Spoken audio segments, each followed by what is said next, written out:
The crystal chandelier trembled as three shadows moved like predators through Manhattan's most exclusive restaurant. Billionaire CEO Brandon Carter had seconds to live until a humble waiter revealed the lethal grace of a Navy SEAL. In 4 heartbeats, everything changed. 3 assassins lay broken, a mysterious hero vanished, and a love story began in blood and silence. The golden hour cast long shadows through the floor-to-ceiling windows of Le Bernardin, Manhattan's crown jewel of fine dining. Crystal clinked against porcelain as New York's elites savored their evening rituals, blissfully unaware that death had just walked through the mahogany doors. Ethan Cross moved between tables with the fluid efficiency of a man who had mastered the art of invisibility. His server's uniform was pressed to perfection, his smile practiced and warm, but beneath the surface lay coiled tension, the kind that only came from years of scanning for threats in places where they shouldn't exist. At 34, he had traded the weight of tactical gear for the lighter burden of dinner plates. Yet his eyes never stopped their constant sweep of the room. "More wine, sir?" he asked the silver-haired gentleman at table 12, his voice carrying just enough deference to blend seamlessly into the background symphony of wealth and privilege. "Certainly," the man replied without looking up from his companion. A woman draped in diamonds that caught the candlelight like captured stars. Ethan poured with steady hands, though every instinct screamed that something was wrong. 3 men had entered 12 minutes ago, he'd counted, and none had been seated. They lingered near the bar, nursing drinks they barely touched their eyes, too alert, their postures too rigid. The bulge beneath the brunette's jacket wasn't a phone. The way the blonde kept his right hand free wasn't coincidence. And the third man, the one with the scar bisecting his left eyebrow, had positioned himself with a clear view of table 7. Table 7, where Brandon Carter sat like a king holding court. The billionaire CEO of Carter Industries commanded attention without effort. At 42, he possessed the kind of magnetic presence that bent rooms to his will's steel-gray eyes that could dissect a business plan or a man's soul with equal precision, salt and pepper hair that spoke of distinguished experience and the relaxed confidence of someone who had conquered every mountain he'd chosen to climb. Tonight, he was dining with Elena Ward, his executive assistant, though their relationship had always danced on the knife's edge of something deeper. Elena was a study in controlled elegance, auburn hair swept into a sophisticated chignon, emerald eyes that missed nothing, and a mind sharp enough to anticipate Brandon's needs before he voiced them. She wore a midnight blue dress that whispered rather than shouted its expense, and when she laughed at something Brandon said, the sound was like silver bells in a cathedral. The quarterly reports show we're exceeding projections by 18%. She said, her fingers gracefully turning the page of the leather portfolio between them. The Singapore expansion is ahead of schedule, and the Tokyo office has already secured 3 major contracts. Brandon leaned back in his chair, a satisfied smile playing at the corners of his mouth. "Sometimes I think you enjoy making me look good, Elena." "Someone has to," she replied with a slight smirk, though her eyes held warmth that belied the professional banter. From his position near the kitchen doors, Ethan watched the 3 men begin their approach. They moved with coordinated precision, the brunette flanking left, the blonde taking the direct route, the scarred man circling wide to cut off escape routes. Professional, military trained, lethal. Ethan's pulse remained steady, his breathing controlled. He'd seen this choreography before in dusty villages half a world away where the stakes were life and death, and the margin for error was measured in milliseconds. His hand found the wine bottle on the nearest tray, Chateau Margaux 1996, worth more than most people made in a month. It would have to do. The restaurant's ambient noise, conversations, laughter, the gentle percussion of silverware against china created a cocoon of normalcy that was about to shatter. A woman at table 4 threw back her head in delighted laughter. A sommelier explained the subtle notes of a vintage Bordeaux to an attentive couple. The pianist in the corner played Chopin with the devotion of a man in love with beauty. None of them knew that death was 30 seconds away. "Elena," Brandon said, reaching across the table to cover her hand with his, "there's something I've been meaning to tell you." She looked up from the reports, her breath catching slightly at the unexpected intimacy of his touch. "What is it?" The words died in his throat as the brunette appeared at his shoulder, the cold press of steel finding the base of his skull through his jacket. "Mr. Carter." the man said quietly, his accent carrying the harsh consonants of Eastern Europe. Please don't move, don't speak, don't breathe too loudly. Elena's eyes went wide, her hand instinctively reaching for her purse, before the blonde materialized beside her, his own weapon a whisper away from her temple. Hands on the table, beautiful, he murmured. This doesn't have to involve you. The scarred man positioned himself with a clear view of both exits, his hand resting casually inside his jacket. To any observer, they might have been friends joining the dinner party.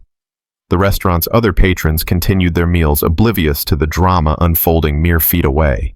What do you want? Brandon asked, his voice steady despite the gun at his head. Justice, the brunette replied. Your little company destroyed my homeland, my family, my life. Tonight you pay the price. Ethan was already moving. He approached from their blind spot, using the natural flow of restaurant traffic to mask his advance. The wine bottle felt perfectly balanced in his grip, not too heavy, not too light. The distance was 12 feet. The brunette's finger was tightening on the trigger. Elena's lips were parted in a silent scream. Time crystallized. Ethan's first step was silent, a predator's approach honed by countless missions where noise meant death. His second step brought him within striking range. His third step was the last thing the brunette would ever see coming. The wine bottle connected with the base of the man's skull with a sound like a baseball hitting leather. The gunman dropped instantly, his weapon clattering across the marble floor as his body followed. But Ethan was already spinning his momentum, carrying him toward the blonde. The second assassin had quick reflexes, turning toward the threat even as his partner fell. But quick wasn't quick enough. Ethan's left hand deflected the gun away from Elena, while his right drove an elbow into the man's solar plexus. The blonde doubled over, gasping, and Ethan's knee rose to meet his descending face with the precision of a surgeon and the force of a sledgehammer. The scarred man was drawing his weapon, his eyes wide with professional surprise at how quickly his team had been neutralized. But surprise was a luxury he couldn't afford. Ethan was already there, moving with the fluid grace of water finding its level. A hand strike to the wrist sent the gun spinning away. A foot sweep took the man's legs. A controlled takedown put him on the ground with Ethan's knee pressed against his throat. Sleep, Ethan whispered, applying pressure to the carotid artery until the man's eyes rolled back and his body went limp. 4 seconds. 3 men down. The restaurant's ambient noise continued unchanged, a testament to how quickly and quietly death had been cheated. Elena sat frozen, her hands still pressed flat against the white tablecloth, her breathing shallow and rapid. Brandon remained motionless, his mind struggling to process what had just occurred. Around them, the dinner service continued, waiters gliding between tables, conversations flowing like wine, the pianist transitioning seamlessly from Chopin to Debussy. Ethan straightened slowly, his eyes already scanning for additional threats, his body language shifting back to that of a humble server. He adjusted his tie, smoothed his jacket, and when he looked at Brandon and Elena, his expression was one of mild concern, rather than the lethal competence they had just witnessed. "Are you folks all right?" he asked, his voice carrying just the right note of worried professionalism. "It looked like those gentlemen were bothering you." Brandon stared at him, his analytical mind racing to understand what he had just seen. This wasn't luck. This wasn't coincidence. This was training, extensive professional military-grade training. "Who are you?" Brandon asked quietly. Ethan's smile was warm but distant, the expression of a man accustomed to remaining invisible. "Just someone who was in the right place at the right time, sir. Perhaps we should call the police." Elena found her voice, though it trembled slightly. The guns. They had guns." "What guns, miss?" Ethan asked innocently, even as he subtly kicked one of the weapons further under a nearby table. "I saw some gentlemen who appeared to have had too much to drink. Sometimes people get aggressive when they've been overserved." The unconscious men looked exactly like that drunk patrons who had picked a fight and lost badly. Their weapons had vanished as if they had never existed, disappeared with the same professional efficiency that had neutralized the threat. To any observer, it would appear that 3 intoxicated diners had caused a disturbance and been handled by restaurant security. "I should get back to my tables," Ethan said, his tone apologetic. "The evening rush is always busy. I do hope the rest of your dinner is more peaceful." He turned to leave, but Elena's voice stopped him. "Wait," she said, her green eyes searching his face. "What's your name?" He paused, and for just a moment, his carefully constructed mask slipped. She saw something in his expression, a depth of sadness that seemed to stretch back years, a loneliness that echoed her own, and a strength that had nothing to do with the violence he had just displayed. "Ethan," he said simply. "Ethan Cross." "Thank you, Ethan," Brandon said, rising from his chair. "I owe you." "You don't owe me anything," Ethan interrupted gently. "Just be careful. Men like that don't usually work alone." The warning hung in the air like smoke from an extinguished candle. Then Ethan was gone, melting back into the restaurant's elegant choreography, as if he had never been anything more than a shadow. Elena watched him go, her heart still racing from more than just fear.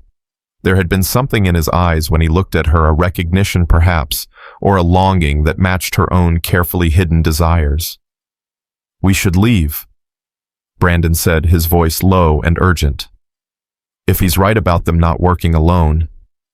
Elena nodded, but her gaze kept drifting toward the kitchen doors where Ethan had disappeared. "Did you see how he moved, the way he handled them?" "Military," Brandon said without hesitation. "Special forces, most likely. The question is, what's a man with those skills doing waiting tables?" As they gathered their things and prepared to leave, neither noticed the figure watching from the shadows across the street. The 4th man hadn't been in the restaurant. He'd been the lookout, the backup, the one who would report back to their employer that the mission had failed.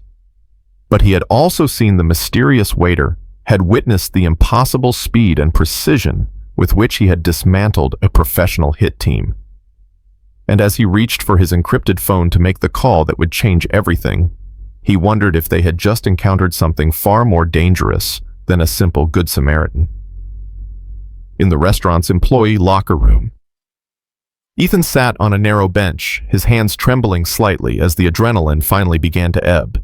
He pulled out his phone, a cheap model, nothing fancy, and scrolled to a contact labeled simply A. "Daddy." The voice that answered was pure sunshine, innocent and trusting, and everything good in a world that often forgot such things existed. "Hey, Princess," he said, his voice immediately softening. "How was school today?" "Mrs. Peterson says I'm the best reader in the whole 2nd grade." Aria's excitement bubbled through the phone like champagne. "And Tommy Martinez asked me to be his partner for the science project, but I told him I had to ask you first because you said I should always ask before making big decisions." Ethan closed his eyes, letting his daughter's voice wash over him like a benediction. "That's my smart girl. What's the project about?" "Volcanoes.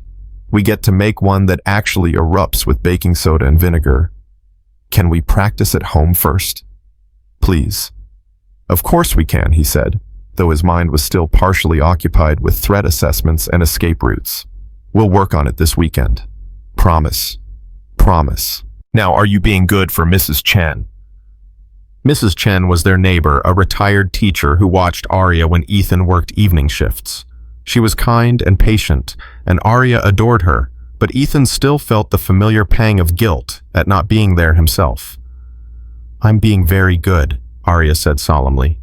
"We made dinner together, grilled cheese and tomato soup, and now we're watching a movie about penguins. Did you know that daddy penguins take care of the eggs while mommy penguins go fishing?" "I did know that," Ethan said, smiling despite everything. "They're pretty amazing dads, aren't they?" "Just like you," Aria said with the absolute certainty that only children possess. "When will you be home?" Ethan glanced at his watch. His shift wasn't supposed to end for another 3 hours, but after tonight's events, he doubted he'd be able to focus on serving dinner to Manhattan's elite. "Soon, Princess. Maybe sooner than usual." "Good. I love you, Daddy." "I love you too, Aria. More than all the stars in the sky." "And more than all the fish in the sea," she added, completing their bedtime ritual. "And more than all the grains of sand on every beach in the world," Ethan finished. After hanging up, he sat in the silence of the locker room, letting the weight of his double life settle on his shoulders like a familiar coat. To Arya, he was simply Daddy, the man who made pancakes in the shape of animals, who read her bedtime stories with different voices for every character, who tucked her in each night and promised to keep the monsters away. She didn't know that Daddy had once been someone else entirely.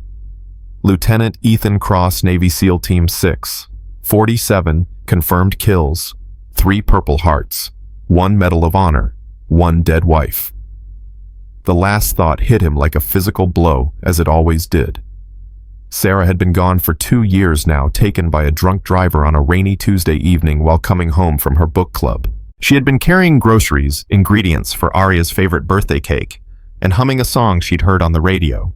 The police officer who came to the door had been young, nervous, probably new to delivering such news. Ethan had known before the man spoke, had felt the world shift on its axis the moment he saw the uniform and the expression that went with it. There's been an accident. Everything after that had been a blur of funeral arrangements and custody paperwork and learning how to braid a 6-year-old's hair when your hands were trained for violence rather than tenderness. He had left the teams shortly after, unable to reconcile his need to protect strangers in foreign countries with his failure to protect the woman he loved in his own driveway. The restaurant job was beneath his qualifications, but it provided what he needed: anonymity, flexible hours, and the kind of mindless routine that helped him sleep at night. Most of the time, his past stayed buried. Most of the time, he was just another working single father trying to make ends meet in the most expensive city in America. Tonight had been different. Ethan changed out of his uniform and into jeans and a pullover sweater, his movements automatic as his mind replayed the evening's events. The attack had been professional, coordinated, expensive, the kind of operation that required significant resources and planning. Someone wanted Brandon Carter dead badly enough to hire a team of trained killers and risk a public execution in one of Manhattan's most visible restaurants, which meant they would try again. And for reasons he couldn't quite articulate that bothered him.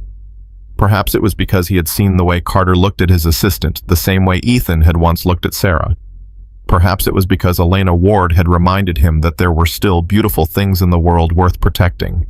Or perhaps it was simply because he had spent too many years in the business of death to stand by and watch it claim someone who didn't deserve it. As he walked through the restaurant's back exit into the cool Manhattan evening, Ethan made a decision that would change everything. He would check on Brandon Carter, not officially, not as part of any mission or duty, but as one human being looking out for another. It was the kind of decision that Sarah would have approved of. She had always believed in doing the right thing, even when it was inconvenient or dangerous. She had been the moral compass of their little family, the voice of conscience that guided him home from the darker corners of his profession. "Always choose kindness when you can," she used to say. "The world has enough hardness already." The memory of her voice was both a comfort and a knife to the heart. Ethan pulled his jacket tighter against the evening chill and disappeared into the city's endless crowd. Just another face among millions, carrying secrets that could reshape the night. He had no way of knowing that several blocks away, Elena Ward was standing at her apartment window, looking out at the glittering tapestry of lights that was Manhattan.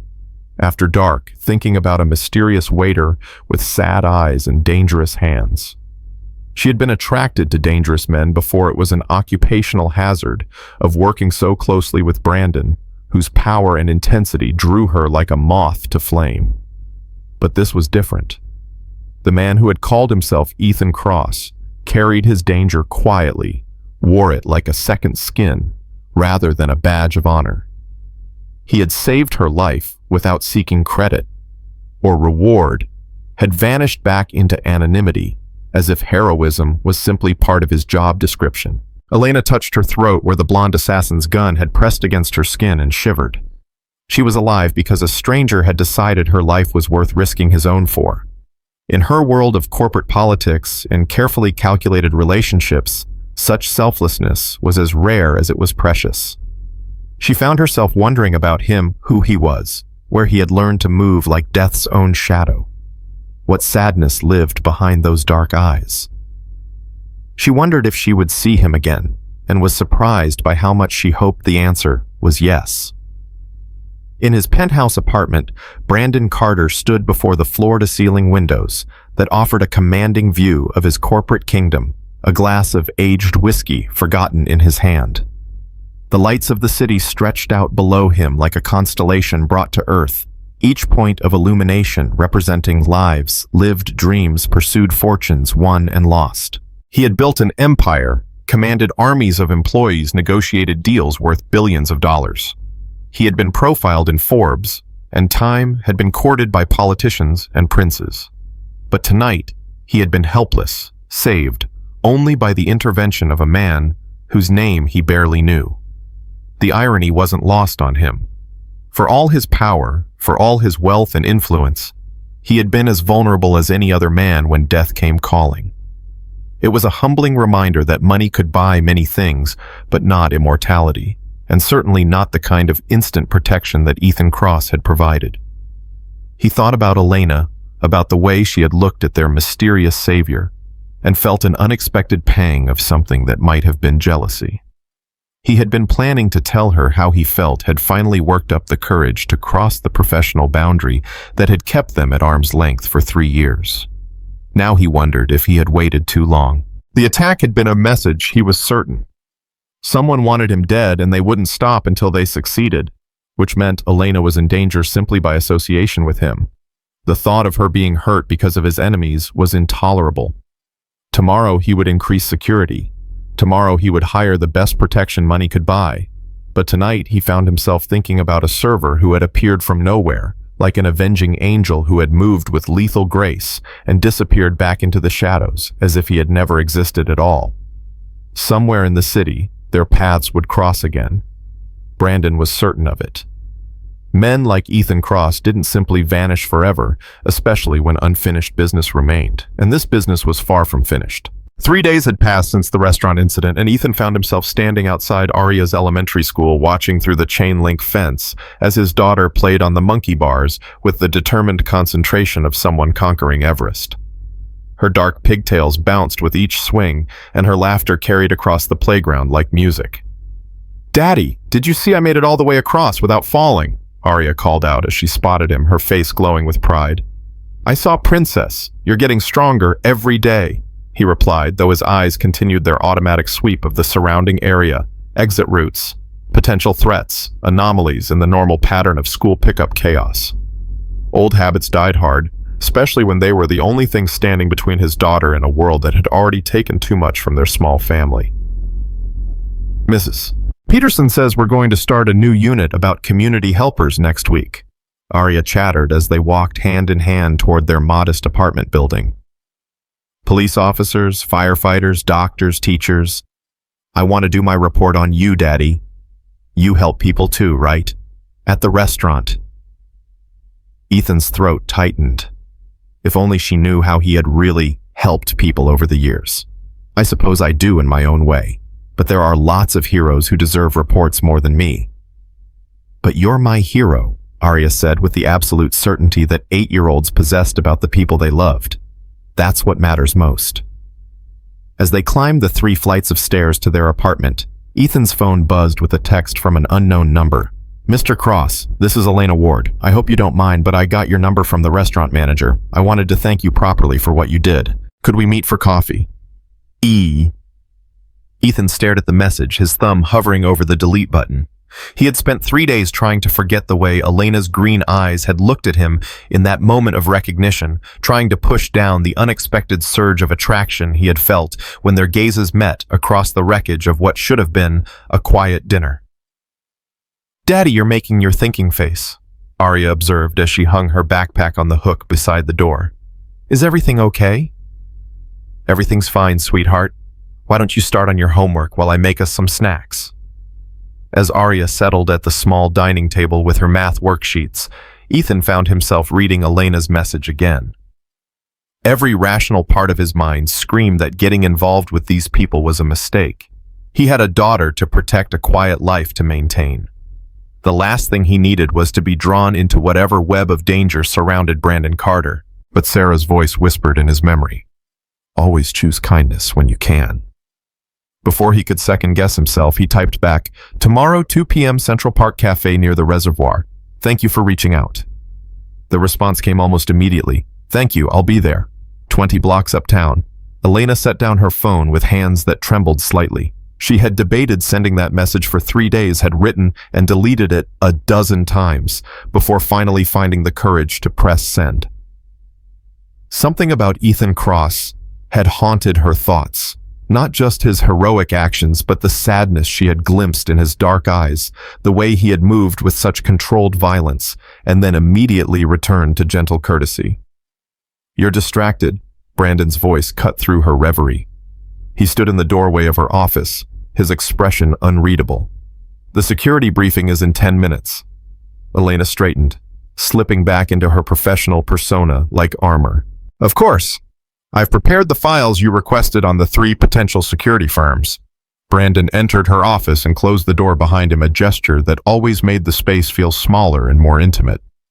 "Elena, we need to talk about what happened at the restaurant. The police report has been filed, the insurance claims are being processed." "That's not what I mean, and you know it." Brandon moved closer, his presence filling the room with its familiar intensity. "The man who saved us, you've been thinking about him." It wasn't a question, and Elena felt heat rise in her cheeks. Brandon had always been able to read her too well, one of the complications of working so closely together for 3 years. "He saved our lives, Brandon. Of course I've been thinking about him." "That's not the only reason." Brandon's voice was quiet, controlled, but she caught the edge beneath it. "You're attracted to him." Elena met his gaze steadily, refusing to back down. "What if I am? What concern is it of yours?" The silence stretched between them, loaded with 3 years of unspoken tension, missed opportunities, and the careful dance they had performed around their mutual attraction. Brandon had never crossed the line between professional and personal, had never acted on the chemistry that crackled between them during late nights at the office or business trips that felt too much like romantic getaways. "Elena," he said finally, his voice softer now, vulnerable in a way she rarely heard. "I've been wanting to tell you something. Before the attack, I was going to—" A sharp knock on the door interrupted him. "Mr. Carter, the security team is here for the briefing." The moment shattered like glass. Brandon straightened the wall, going back up between them as surely as if it had been rebuilt brick by brick. "We'll continue this later." But Elena knew they wouldn't. They never did. That evening, Ethan sat on the edge of Arya's bed, reading from Charlotte's Web, while his daughter fought against sleep with the determination of someone who didn't want to miss a single moment of life. "Daddy, why did Charlotte have to die?" Arya asked, her voice small and sad. "It's not fair." Ethan closed the book gently, his heart aching for all the unfairness his daughter would discover as she grew older. "Sometimes good things end, Princess. But that doesn't mean they weren't worth having. Charlotte saved Wilbur because she loved him, and that love never really goes away, even after she's gone. Like Mommy."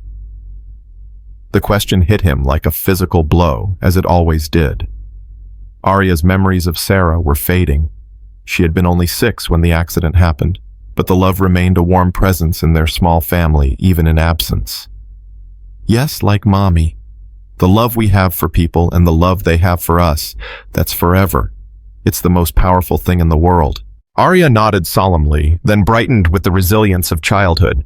"Will you love me forever, even when I'm all grown up and have my own babies?" "Longer than forever," Ethan promised, kissing her forehead. "Now close your eyes and dream about good things."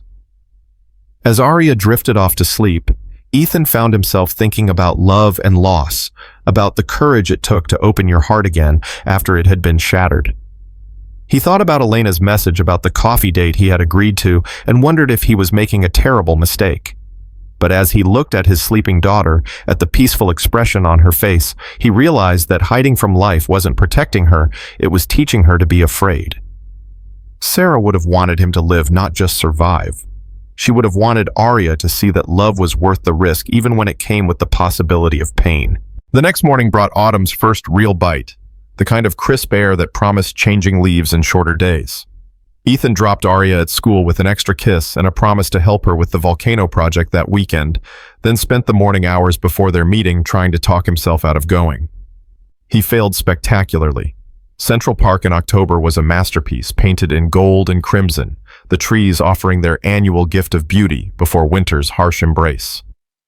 The cafe near the reservoir was one of those perfectly imperfect New York spots, part tourist destination, part local hangout with coffee that was decent, an atmosphere that was priceless. Elena arrived first, having changed out of her business attire into jeans and a cream-colored sweater that made her auburn hair look like fire in the afternoon sunlight. She had chosen a table on the outdoor patio, despite the cool air, wanting the space and freedom that came with being outside. When Ethan appeared at exactly 2 o'clock, her breath caught in her throat. Without his server's uniform, he looked younger, somehow more approachable, though no less attractive.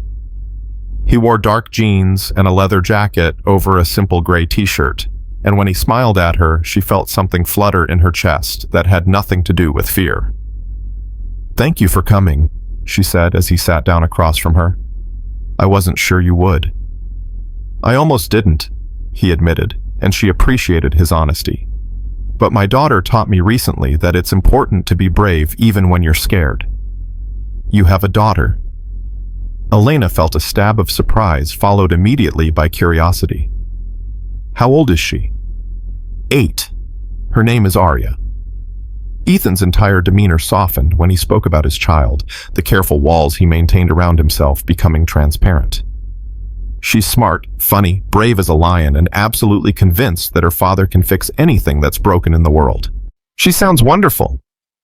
Elena found herself genuinely smiling for the first time in days. "What's she like?"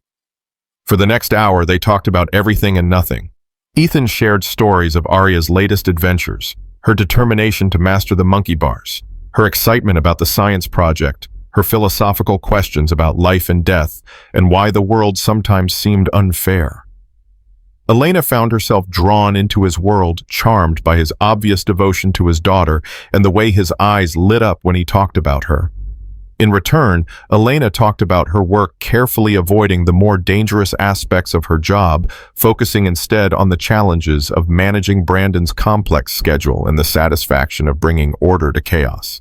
She talked about her love of old movies, her secret addiction to romance novels, and her dream of someday traveling to all the places she had only seen in magazines. "What about your family?" Ethan asked gently. "Parents, siblings?"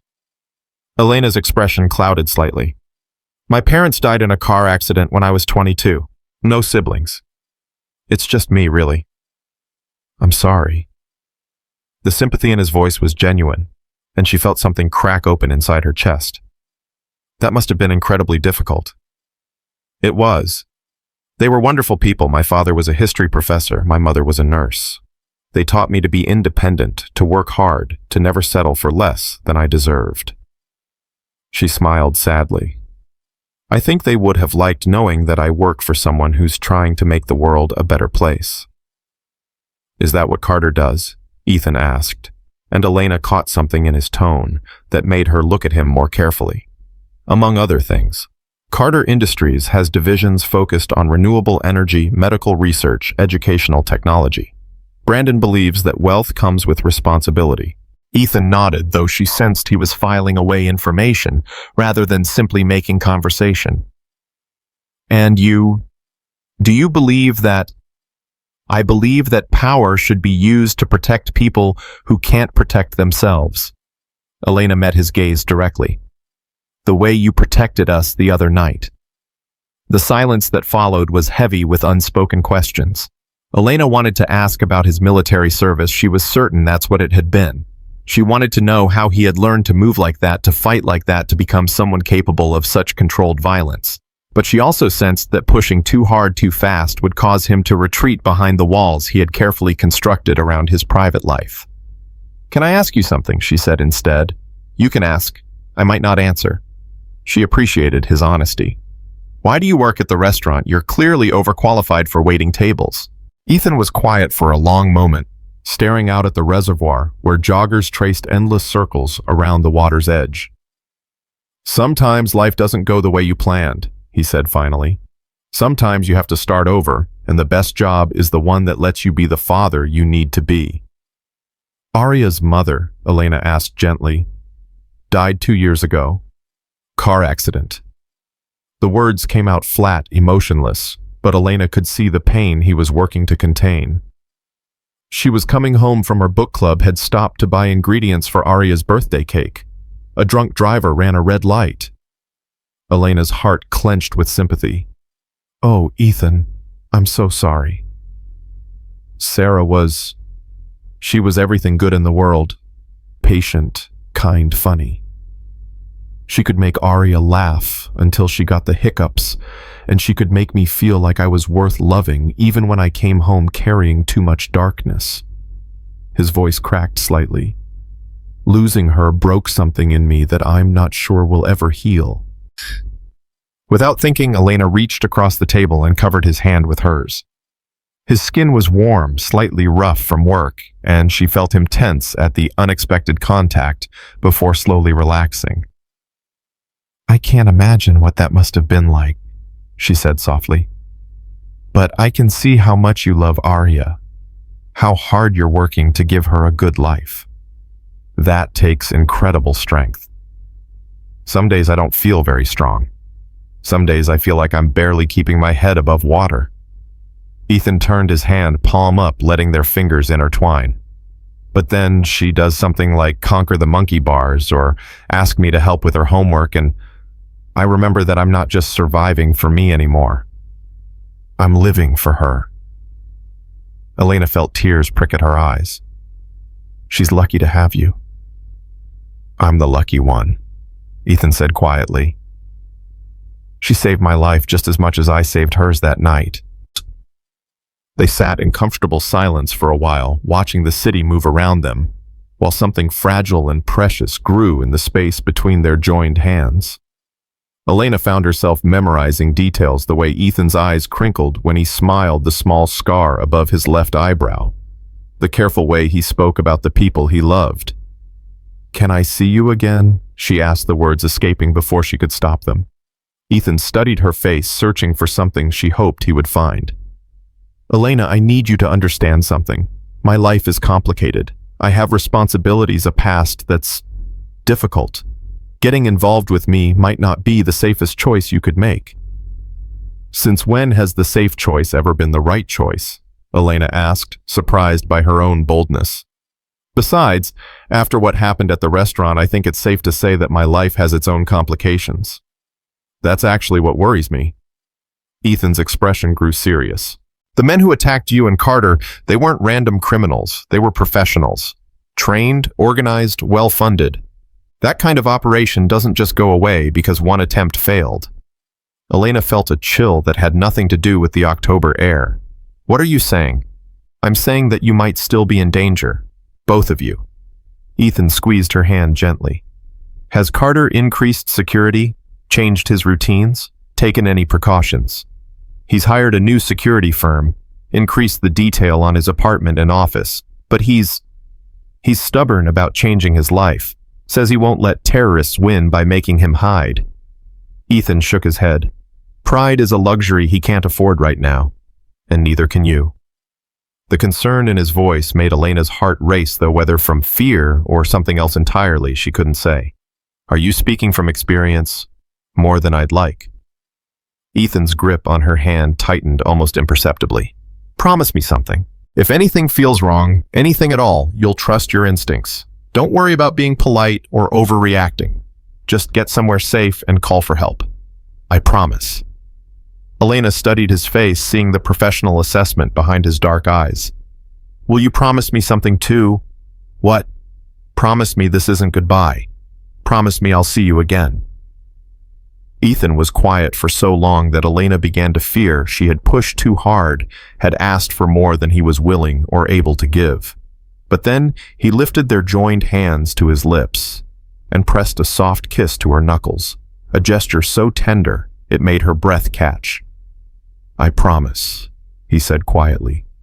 But Elena, when you see me again, it might not be under circumstances either of us would choose. Before she could ask what he meant, Ethan was standing, releasing her hand with obvious reluctance. I have to pick up Arya from school, but thank you for this, for reminding me that there are still beautiful things in the world worth protecting. Elena watched him walk away, her hands still tingling from his touch, her mind racing with questions and possibilities. She had come to the park to thank a stranger for saving her life. She was leaving with the growing certainty that she was falling for a man whose secrets ran deeper than any ocean.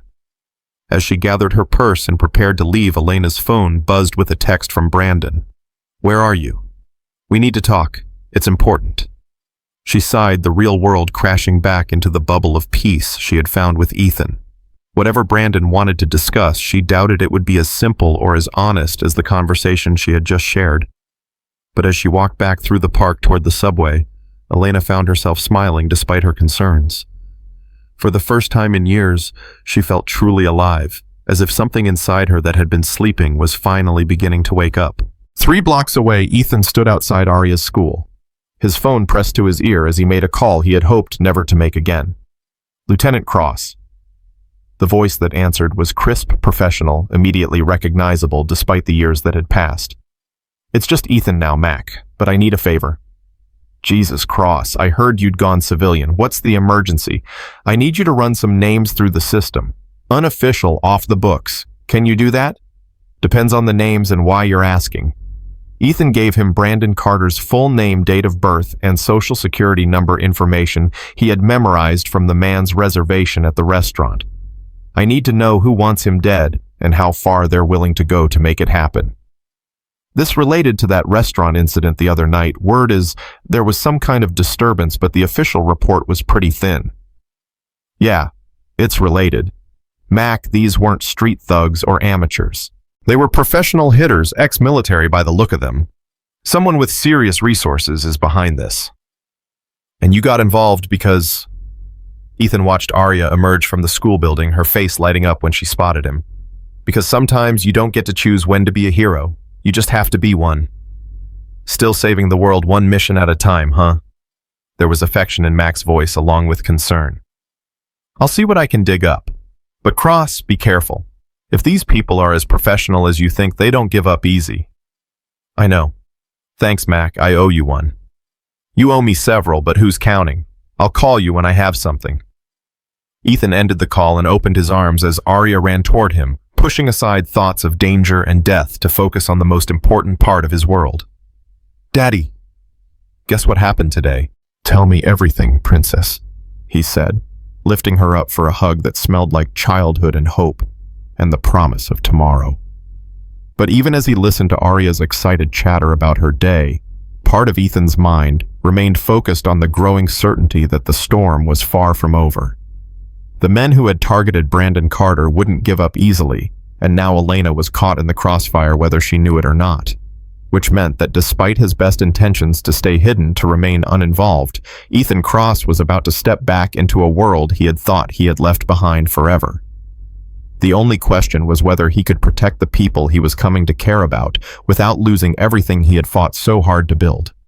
The call came at 11:47 p.m. on a Thursday night, shattering the peaceful silence of Ethan's apartment like a gunshot through glass. He had been sitting at his kitchen table grading Arya's math homework while she slept soundly in the next room when his phone erupted with Mac's urgent ringtone. Cross, we've got a problem. Mac's voice was tight with tension. That favor you asked for, your boy Carter, is in deeper shit than you thought. Ethan immediately lowered his voice, moving toward the window where he could watch the street below.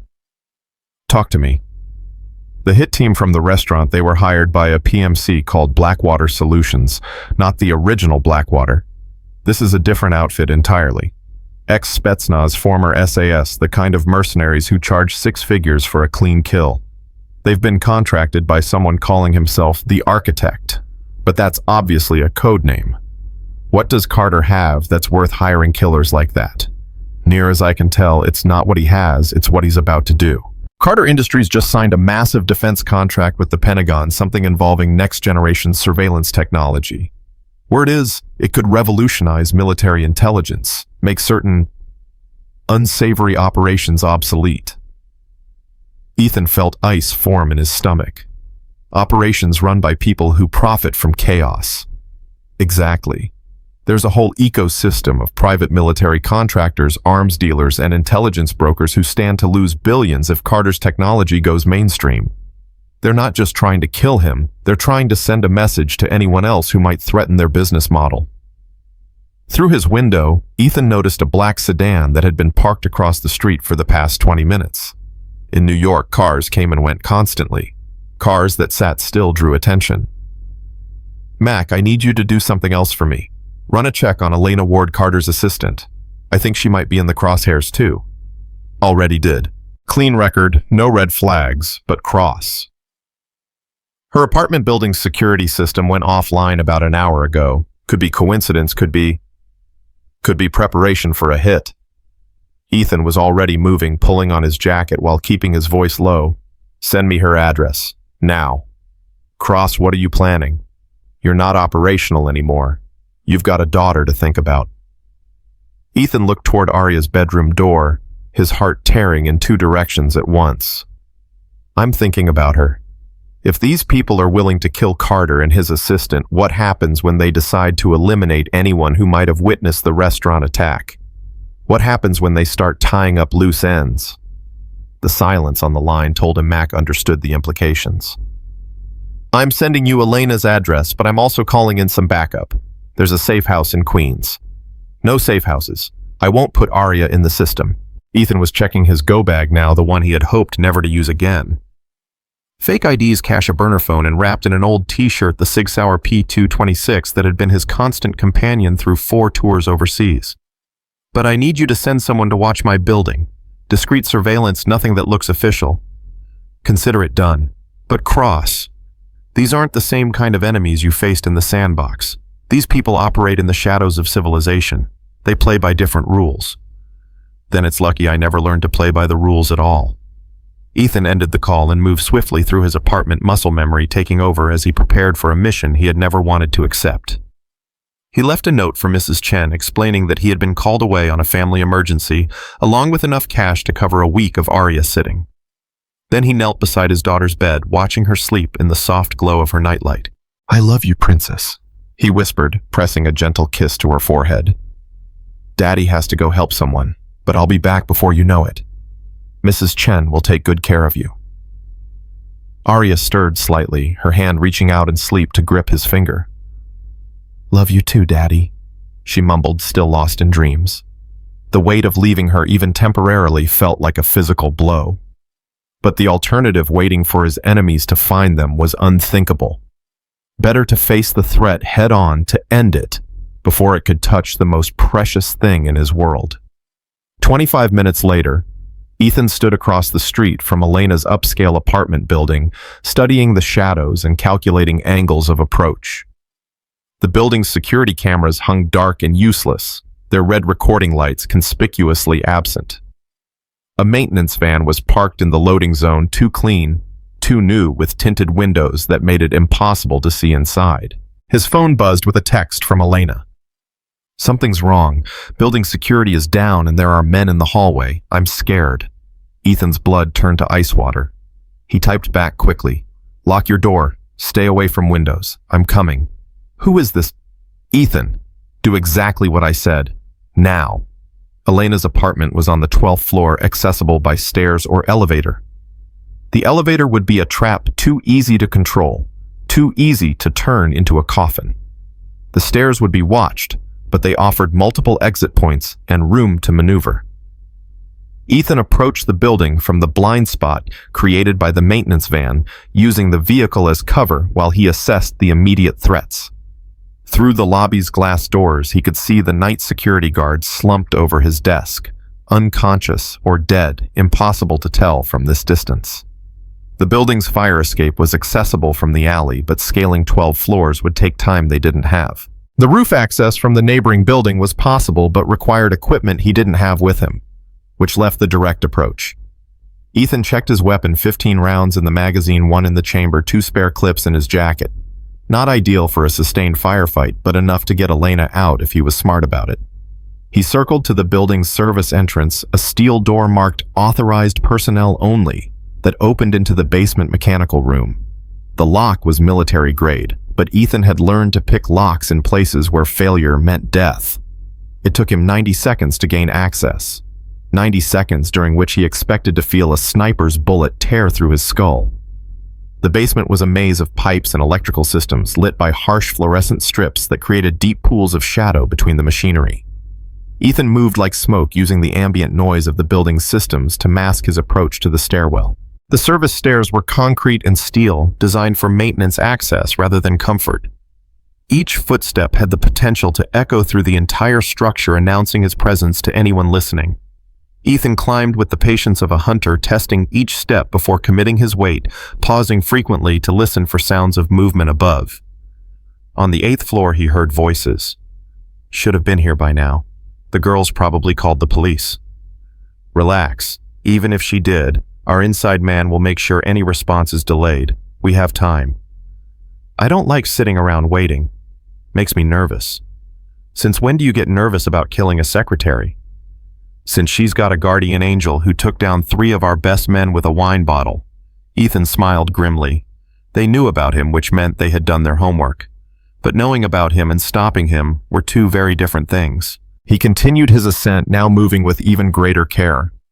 On the 10th floor, he encountered his first obstacle, a man posted at the stairwell door, armed with an automatic weapon and wearing body armor that marked him as serious opposition. The guard was professional alert, positioned with good sight lines and cover. But he was also alone, and alone was vulnerable. Ethan waited until the man's attention was focused on his radio, then moved with the silent precision that had made him one of SEAL Team 6's most effective operators. A sleeper hold applied with surgical precision pressure maintained just long enough to shut down consciousness without causing permanent damage. The guard slumped into Ethan's arms, and he lowered the man gently to the floor before continuing upward. The 12th floor was a different challenge entirely. Through the stairwell door's reinforced glass window, Ethan could see 2 more guards positioned in the hallway, one near the elevator bank, another directly outside Elena's apartment door. Both were armed, both were alert, and both had clear fields of fire that would make any frontal assault suicidal. Ethan pulled out his phone and texted Elena. "Are you in your bedroom?" "Yes.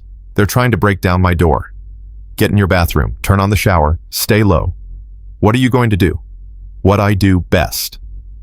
The building's fire suppression system was controlled from a panel near the elevator bank, clearly visible and accessible if he could neutralize the guards. But 2 professional killers in a confined space with overlapping fields of fire represented a tactical nightmare that would require every bit of skill he had acquired over years of combat operations. Ethan took a breath, centering himself in the calm space he had learned to find in the moment before violence erupted. Sarah's face flashed through his mind, followed immediately by Arya's sleepy smile and Elena's green eyes filled with trust and fear.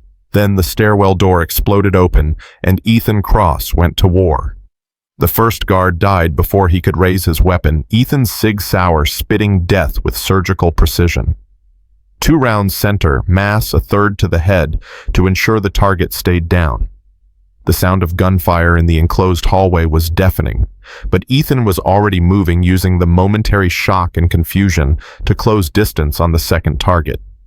The second guard was faster, more experienced, getting his weapon up and returning fire, even as his partner's body hit the carpet. Bullets sparked off the elevator doors behind Ethan as he dove for cover behind a decorative pillar marble chips, exploding like shrapnel around his head. Contact. We've got the mystery man on 12.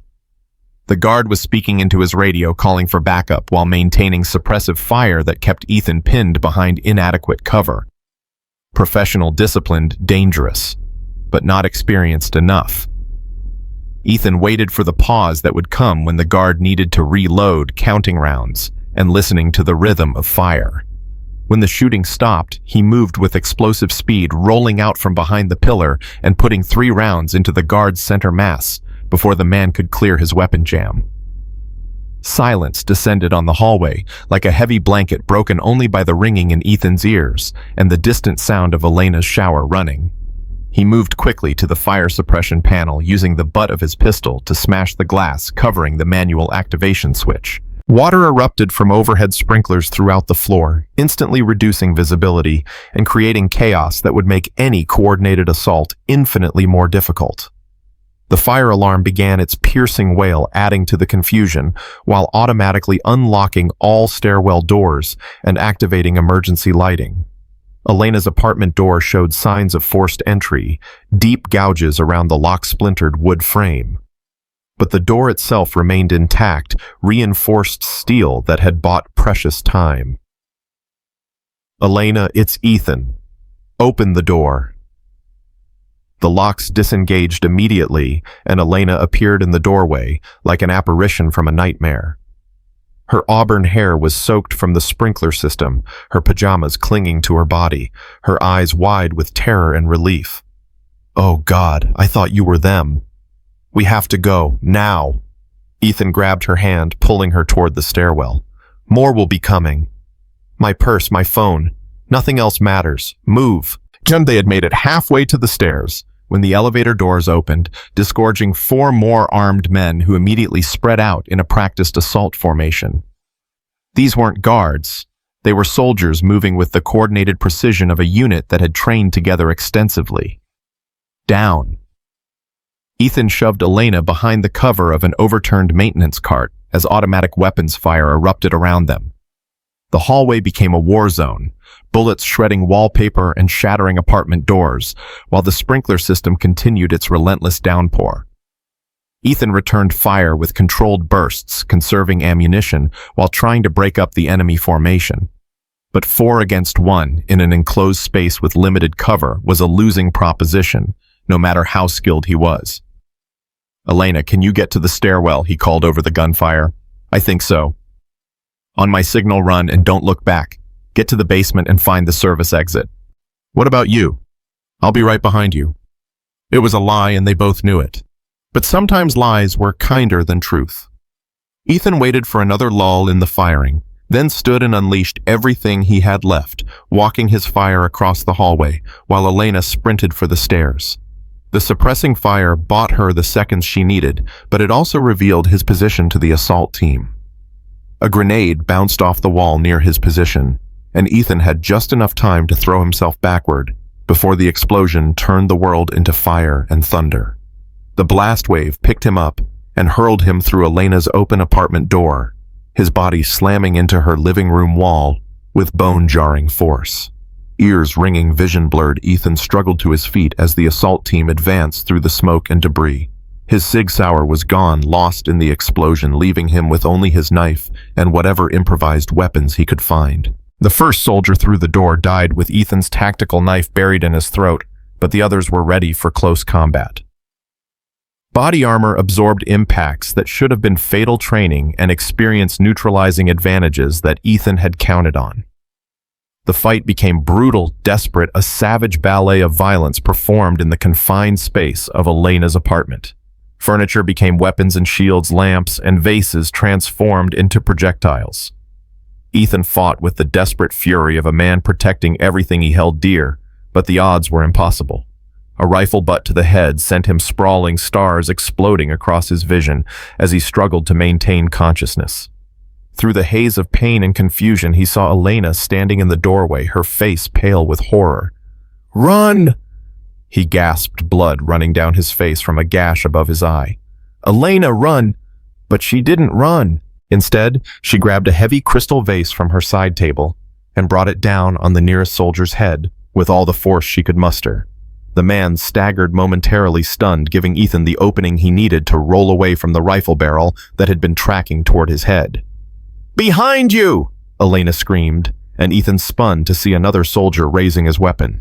There was no time to dodge, no cover to reach, nowhere to go.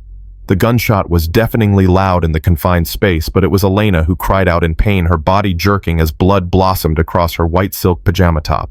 She stumbled backward, her hand pressed to her shoulder, her eyes wide with shock. Something primal and terrible awakened in Ethan's chest, a rage that burned hotter than the fires of hell. The last of his restraint, the careful control that had made him such an effective operator, evaporated like morning mist. He moved like death incarnate, no longer concerned with his own survival. focused only on destroying the men who had dared to hurt the woman he was falling in love with. The remaining soldiers were professionals, but they had never faced anything like the fury that Ethan Cross unleashed in that blood-soaked apartment. When the violence finally ended, 3 men lay dead, and Ethan knelt beside Elena, his hands pressing against the wound in her shoulder, while his own blood dripped onto her pale face.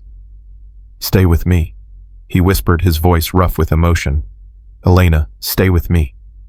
Her eyes found his, and despite the pain, despite the terror of the last few minutes, she managed a weak smile. "Is this what you meant when you said I'd see you again? This isn't how it was supposed to happen." Ethan's hands were gentle as he examined her wound, his medical training taking over from his emotional response. "The bullet went through clean. You're going to be okay. I promise. I promise." He helped her sit up against the wall, his jacket pressed against her shoulder to slow the bleeding. "But we have to get out of here. This was just the advance team." Elena nodded, though the movement made her wince with pain. "My car keys are in the kitchen. Black BMW in the parking garage, level B2, space 47. Can you walk?" "I think so." Ethan helped her to her feet, supporting her weight as they made their way through the wreckage of her apartment.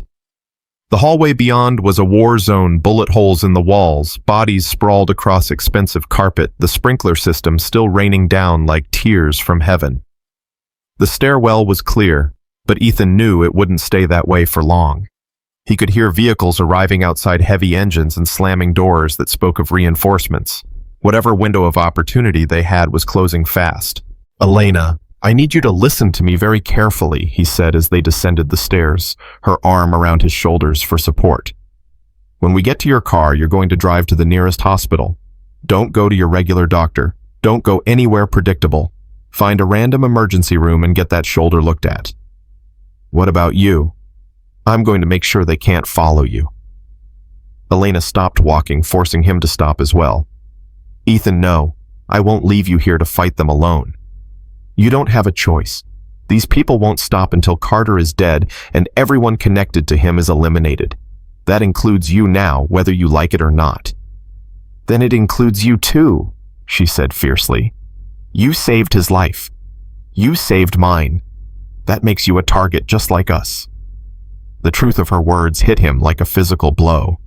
In trying to protect them, he had exposed himself and, by extension, Arya. The men who wanted Brandon Carter dead would now want Ethan Cross dead as well. "My daughter," he said, his voice barely above a whisper. "We'll protect her," Elena said without hesitation.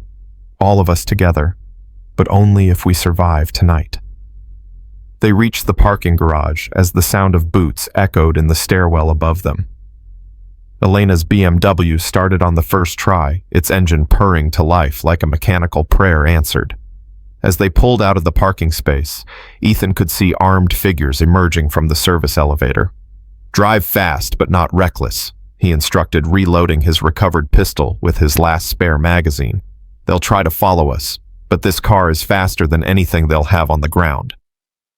Elena pressed down on the accelerator, the BMW surging forward with Teutonic precision. "Where are we going?" "Brandon's estate. If they're hitting you tonight, they're hitting him too. And I have a feeling this is going to get a lot worse before it gets better." As they raced through the empty streets of Manhattan, Elena reached over and took his hand, her fingers intertwining with his despite the pain in her shoulder. "Thank you," she said simply, "for coming for me, for risking everything." Ethan squeezed her hand gently, thinking of Arya sleeping peacefully in her bed, trusting that Daddy would always come home. There are some things worth risking everything for. Behind them, the city lights blurred into streaks of gold and crimson, beautiful and deadly, as the fire that was consuming everything they had thought they knew about their lives. Ahead lay only darkness and the uncertain promise of dawn. But for the first time since Sarah's death, Ethan Cross felt truly alive, his heart beating not just with the rhythm of survival, but with something far more dangerous and infinitely more precious: the desperate hope that love might be worth fighting for after all. The BMW's headlights carved through the darkness as they sped north toward Brandon Carter's estate in the Hamptons. Elena's hand still clasped in Ethan's, despite the throbbing pain in her shoulder. The dashboard clock read 1:23 a.m., and the world outside their cocoon of steel and glass seemed to hold its breath, waiting for the storm to break. "Tell me about her," Elena said quietly, her voice cutting through the engine's steady hum. "Your daughter. Tell me about Arya." Ethan glanced at her, surprised by the request. Most people avoided personal topics when bullets were flying and death was hunting them through the night. But Elena wasn't most people. She was someone who understood that facing mortality made the beautiful things in life shine brighter. "She's everything good that I'm not," he said, his thumb tracing gentle circles across her knuckles. "Curious about everything brave in ways that terrify me, absolutely convinced that the world is fundamentally good despite all evidence to the contrary." "She sounds like her father." "No," Ethan said firmly. "She's better than me. She's what I might have been if I hadn't seen so much darkness." Elena studied his profile in the dashboard's soft glow, seeing the pain he carried like a weight on his shoulders. "The darkness doesn't define you, Ethan. What you choose to do with it does. And you chose to save people. You chose to be a father. You chose to come for me tonight. I chose to put you in danger by getting involved in the first place. You chose to give me a chance at having a life worth living." Elena's voice was soft but fierce. "Before tonight I was existing, not living. Going through the motions of a successful career while something inside me slowly died from loneliness. Do you know what it's like to be surrounded by people all day and still feel completely alone?"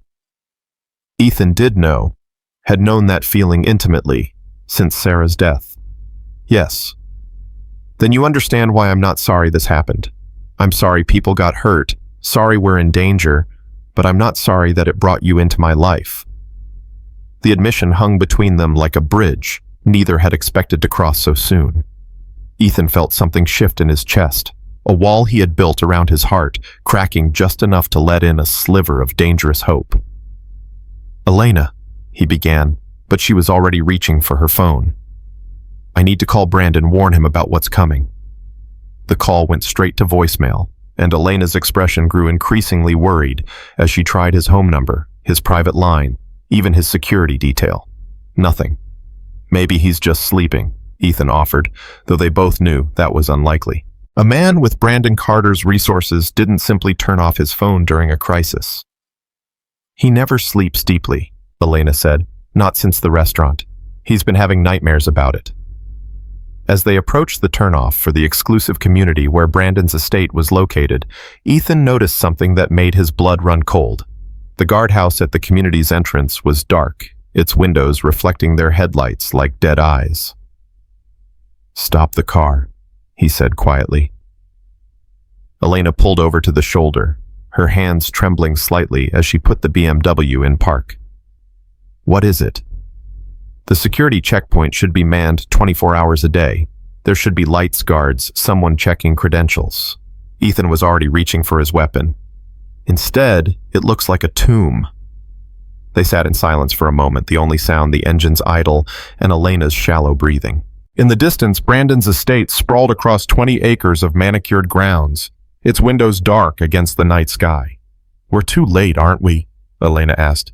"Maybe, or maybe we're right on time." Ethan checked his weapon. 8 rounds left, no spare magazines, not nearly enough for what was coming. "Elena, I need you to promise me something." "What?" "If this goes bad, if I don't make it out, you call the number I'm about to give you.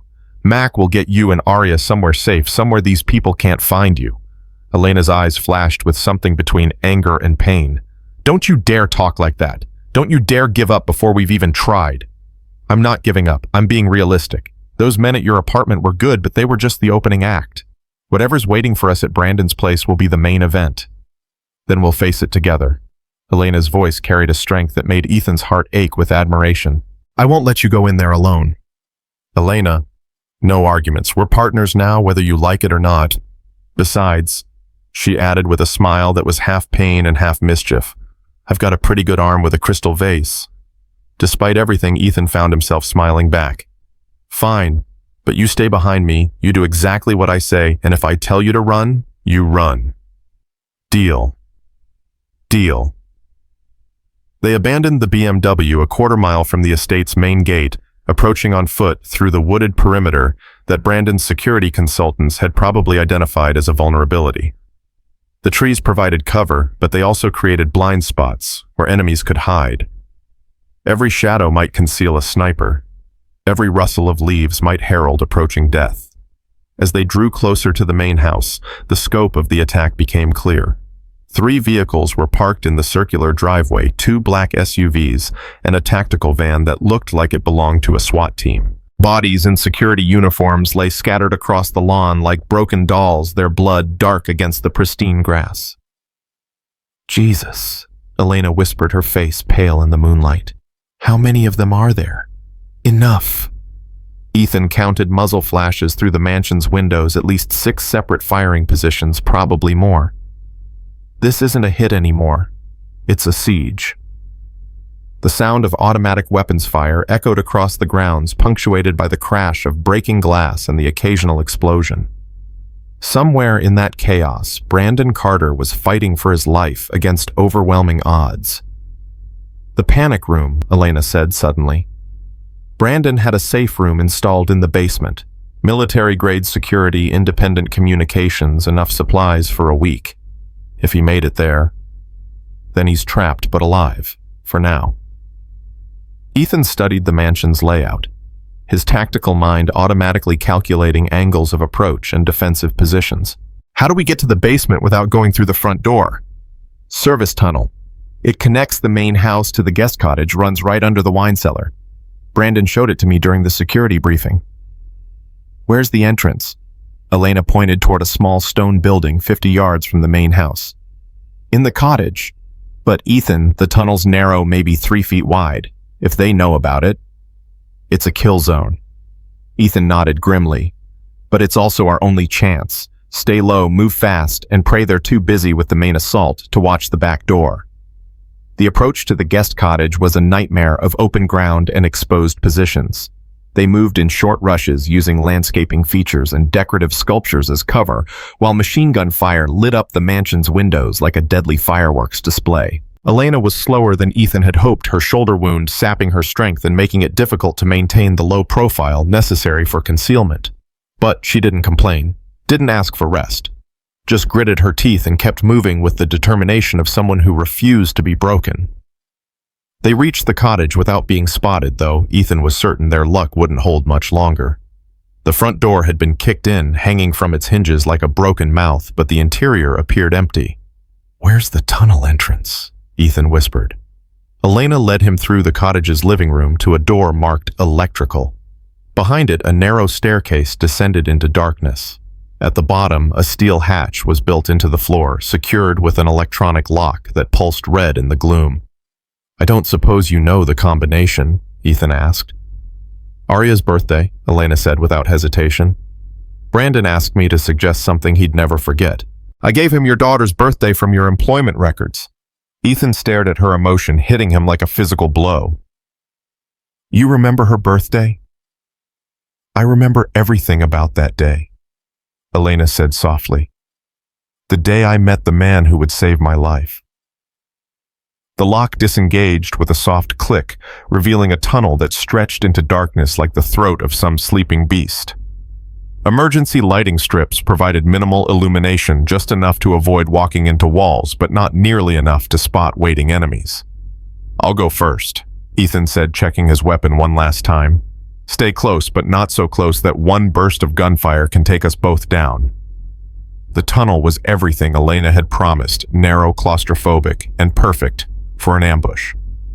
Water dripped from somewhere overhead, creating a rhythm that masked their footsteps, but also made it impossible to hear approaching threats. The air smelled of concrete and dampness and the faint chemical tang of explosives.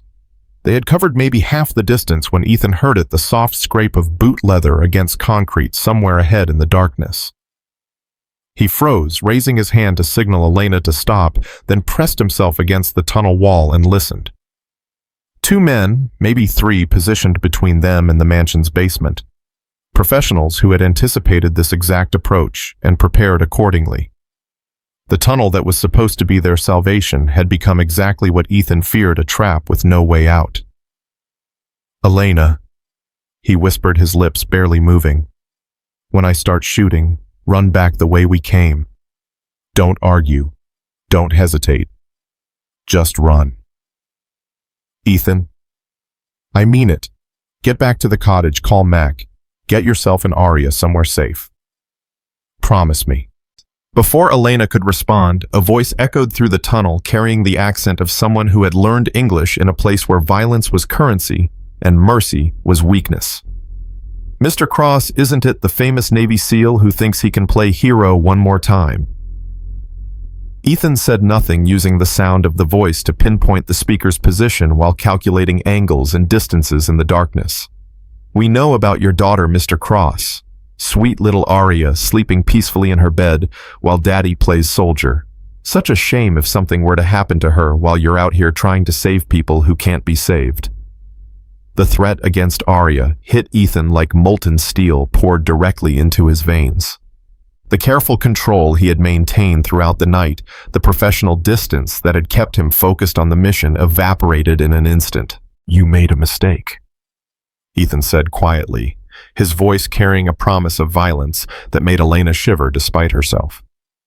You threatened my daughter. Did we?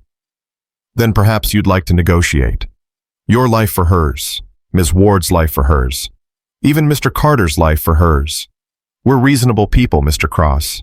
We can make arrangements. Ethan closed his eyes, centering himself in the calm space he had found in 100 different battlefields, the place where emotion became fuel and fury became precision. I have a counteroffer, he said. We're listening. You can die fast or you can die slow. Your choice. The laughter that echoed through the tunnel was cold and professional. You have 8 rounds left in that pistol, Mr. Cross. We have automatic weapons and body armor. The mathematics are not in your favor. Mathematics never was my best subject. Ethan moved before the words had finished leaving his mouth, diving forward into the darkness, while muzzle flashes erupted like deadly stars.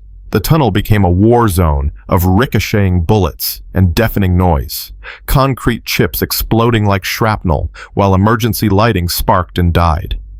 But Ethan Cross had fought in tunnels before, in places where the enemy had every advantage except one, the absolute certainty that failure meant the death of everyone he loved. He moved through the gunfire like smoke through fingers closing distance, while his weapon spat controlled death in return. The first man died with Ethan's knife between his ribs, the blade finding the gap in his body armor with surgical precision. The second managed to get off a burst of automatic fire before a double tap to the head ended his contribution to the fight. The third had time to scream before Ethan's hands found his throat and squeezed until the screaming stopped. Silence descended on the tunnel like a heavy blanket, broken only by Ethan's ragged breathing and the drip of water from overhead. He stood among the bodies of his enemies, blood on his hands and murder in his heart, and felt nothing but cold satisfaction. Ethan. Elena's voice was small in the darkness, terrified and awed in equal measure. It's over, he said quietly. They're dead. She moved toward him through the gloom, her hands reaching out until they found his face, her fingers tracing the angles of his jaw, as if reassuring herself that he was real and whole and alive. You're bleeding, she said, her thumb finding a cut on his cheek. It's not mine. Ethan caught her hand, pressing it flat against his chest where she could feel his heart hammering against his ribs. Are you okay? I am now. The kiss happened without conscious decision born from relief and adrenaline, and the desperate need to confirm that they had both survived another brush with death. Elena's lips were soft against his, tasting of fear and copper, and the salt of tears she hadn't realized she was crying. When they broke apart, both were breathing hard, their foreheads pressed together in the darkness of the tunnel that had nearly become their tomb. We have to find Brandon, Elena whispered. I know. But Ethan made no move to release her, savoring this moment of peace in the eye of the storm. Elena, when this is over, we're going to have a very long conversation about what comes next, she said firmly. But right now, we save Brandon, and we get out of here alive. Everything else can wait. The basement of Brandon's mansion was a study in controlled chaos when they finally emerged from the tunnel. The panic room's door was indeed military-grade, a foot of steel and titanium that could probably withstand a direct hit from a tank, but it was also surrounded by enough explosive charges to bring down the entire building. "Brandon!" Elena called out, her voice echoing in the concrete space. "Brandon, it's Elena. Can you hear me?" A speaker crackled to life near the door, and Brandon's voice filled the basement, strained but unmistakably alive. "Elena, Jesus Christ, what are you doing here? You should be somewhere safe." "Safe is relative," she replied, shooting a glance at Ethan. "We're here to get you out. The door is rigged with enough C4 to level half the house. They're not trying to get in, they're trying to bury me alive in here." Ethan examined the explosive charges with the eye of someone who had disarmed more bombs than he cared to remember. The setup was professional, redundant, designed by someone who understood that failure was not an option. "How long until detonation?" he called out. "The timer says 8 minutes, Brandon replied. "But Elena, you need to get out of here, both of you. Even if you could disarm the charges, there are still hostiles throughout the house." "Not anymore," Ethan said grimly, his hands already working on the primary detonation circuit. "We dealt with them. All of them. Enough of them." 8 minutes became 7, then 6 as Ethan worked with the focused intensity of a surgeon performing heart surgery. Elena watched his hands move with practiced precision, cutting wires and rerouting circuits while sweat beaded on his forehead despite the basement's chill. "Tell me about the happiest day of your life," Elena said suddenly. Ethan's hands never paused in their work, but his voice softened slightly. "The day Arya was born. Sarah had been in labor for 18 hours, and the doctors were talking about a C-section. I was terrified something would go wrong, that I'd lose them both. But you didn't. No.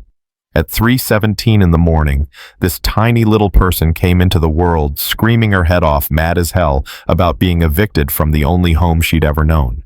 And when the nurse put her in my arms, she stopped crying and just looked at me, like she was saying, 'Oh, there you are. I've been waiting for you.' 5 minutes. 4. What about you?" Ethan asked, his voice steady despite the countdown timer that was marking off the seconds until potential death.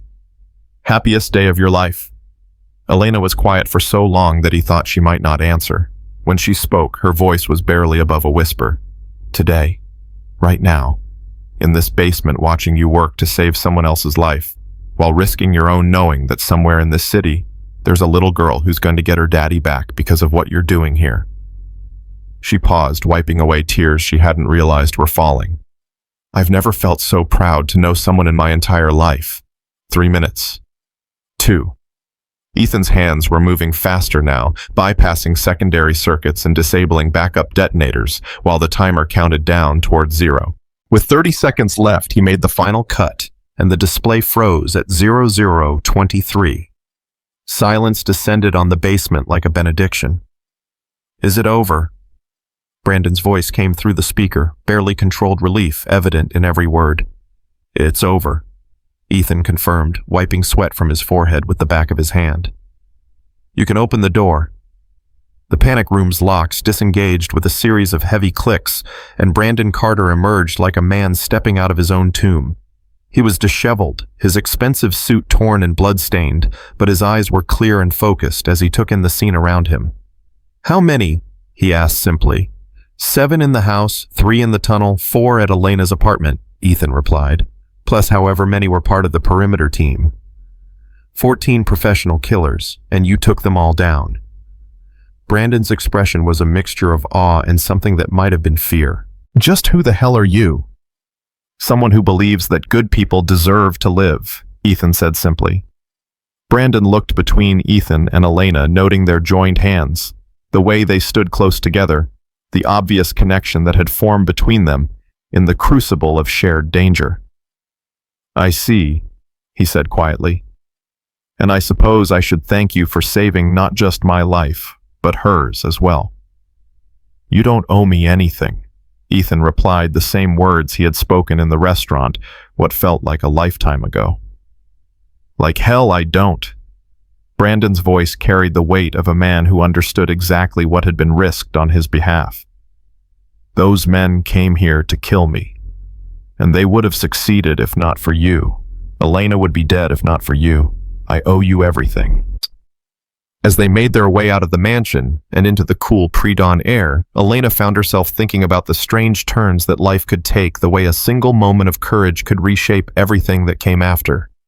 6 hours ago, she had been Elena Ward, successful executive assistant, competent and professional, but fundamentally alone. Now, she was Elena Ward, survivor, woman in love, part of something larger and more meaningful than she had ever dared to hope for. "What happens now?" she asked as they stood in the driveway, surrounded by the wreckage of the night's violence. "Now we make sure this never happens again," Brandon said, his voice carrying the cold determination of a man who had been pushed too far. "I'm going to find whoever was behind this, and I'm going to destroy them so completely that the very idea of threatening my people again will be unthinkable." "And after that?" Elena asked, looking at Ethan. Ethan thought about Arya probably waking up soon to find Mrs. Chen making breakfast and wondering where Daddy had gone.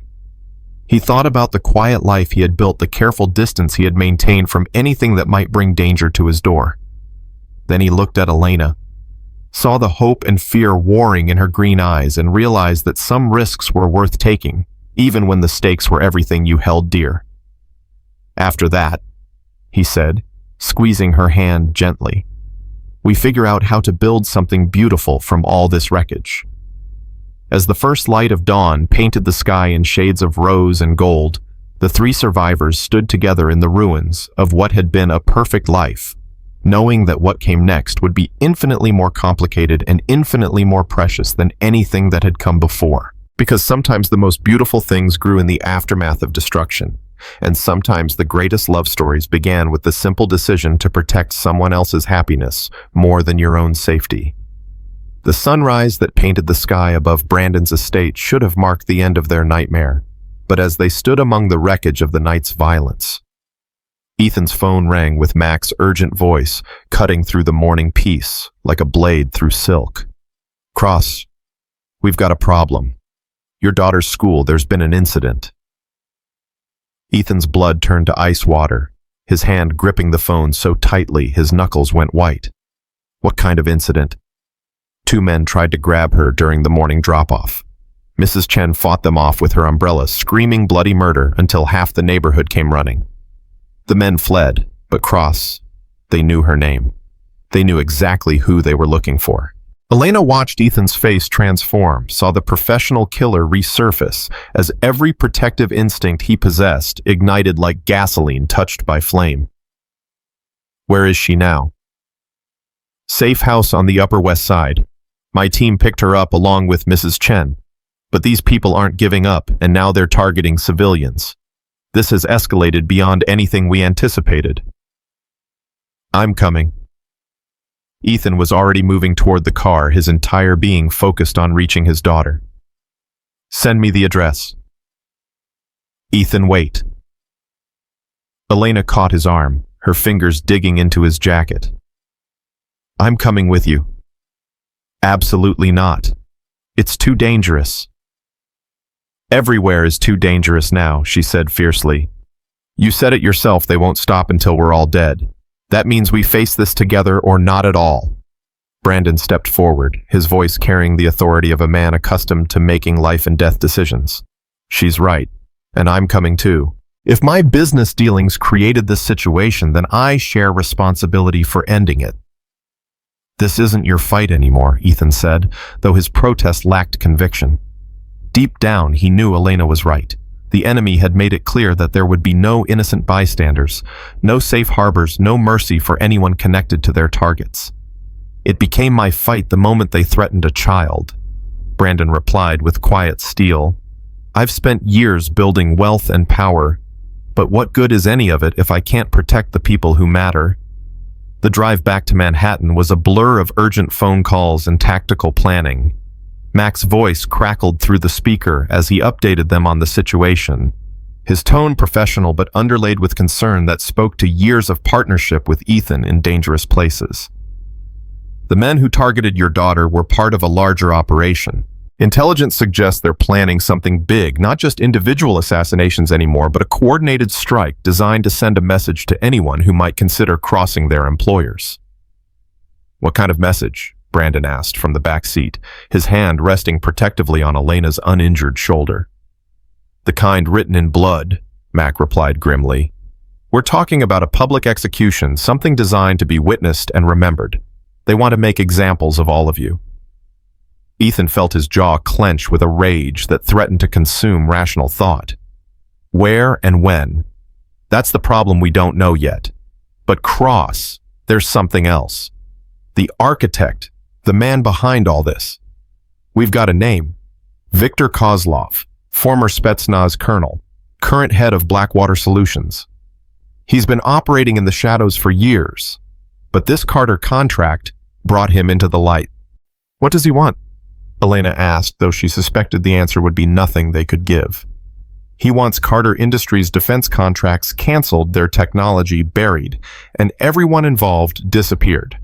Kozlov's built his empire on chaos and conflict.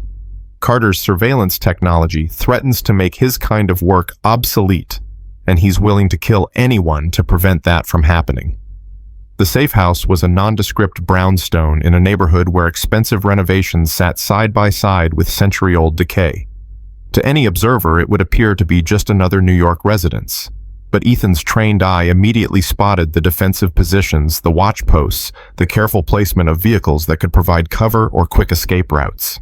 Mac met them at the door, his weathered face grim with the weight of bad news delivered and worse news anticipated. He was shorter than Ethan, graying at the temples, with the kind of quiet competence that came from decades of keeping dangerous men alive in impossible situations. She's upstairs, he said without preamble. Scared, but unhurt. Mrs. Chen is with her. That woman's got the heart of a lion and the right hook of a prizefighter. The men who tried to take Arya are both in the hospital with concussions. Despite everything, Ethan found himself smiling. Mrs. Chen always said her umbrella was good for more than keeping off rain. Your daughter's been asking for you. She knows something's wrong, but we told her you were helping friends who were in trouble. Arya was sitting on a couch in the safe house's living room, her small form dwarfed by the furniture, her dark eyes wide with the kind of worry that no 8-year-old should have to carry. Mrs. Chen sat beside her, one protective arm around Arya's shoulders, her usually gentle expression hardened with maternal fury. Daddy! Arya launched herself across the room, her small body crashing into Ethan's chest with enough force to knock the breath from his lungs. Mrs. Chen said bad men tried to hurt me, but she protected me with her umbrella. Are you okay? You look sad. Ethan knelt down to his daughter's level, his hands framing her face as he studied every beloved detail, the stubborn cowlick that never stayed flat, the gap between her front teeth that made her lisp when she was excited, the absolute trust in her eyes that made him feel simultaneously blessed and terrified. I'm okay, Princess. I'm so sorry you were scared. I wasn't really scared, Arya said, with the bravado of childhood. Mrs. Chen told me that sometimes people try to hurt good families, but there are always other good people who fight to protect them. She said you were one of the fighting people, and that made me proud. Ethan's throat tightened with emotion. Mrs. Chen is very wise. Are these your friends who were in trouble? Arya asked, looking past Ethan to where Elena and Brandon stood quietly in the doorway. Elena stepped forward slowly, her heart hammering as she prepared to meet the most important person in Ethan's world. Arya studied her with the frank curiosity of childhood, taking in her bandaged shoulder. Her tired eyes, the way she stood close to Ethan as if drawing strength from his presence. You're hurt, Arya observed with the matter-of-fact directness that children possessed. Did the bad men hurt you too? A little bit, Elena admitted, kneeling down so she was at Arya's eye level. But your daddy saved me. He's very brave. I know, Arya said solemnly. He saves people. It's his job. What's your name? Elena asked gently. Arya rose cross. I'm 8 years old and I can do the monkey bars all the way across without falling. What's your name? Elena Ward. I work with computers and help important people solve problems. Arya considered this information seriously. Do you like pancakes? Daddy makes them in shapes like animals, but sometimes they look more like clouds than elephants.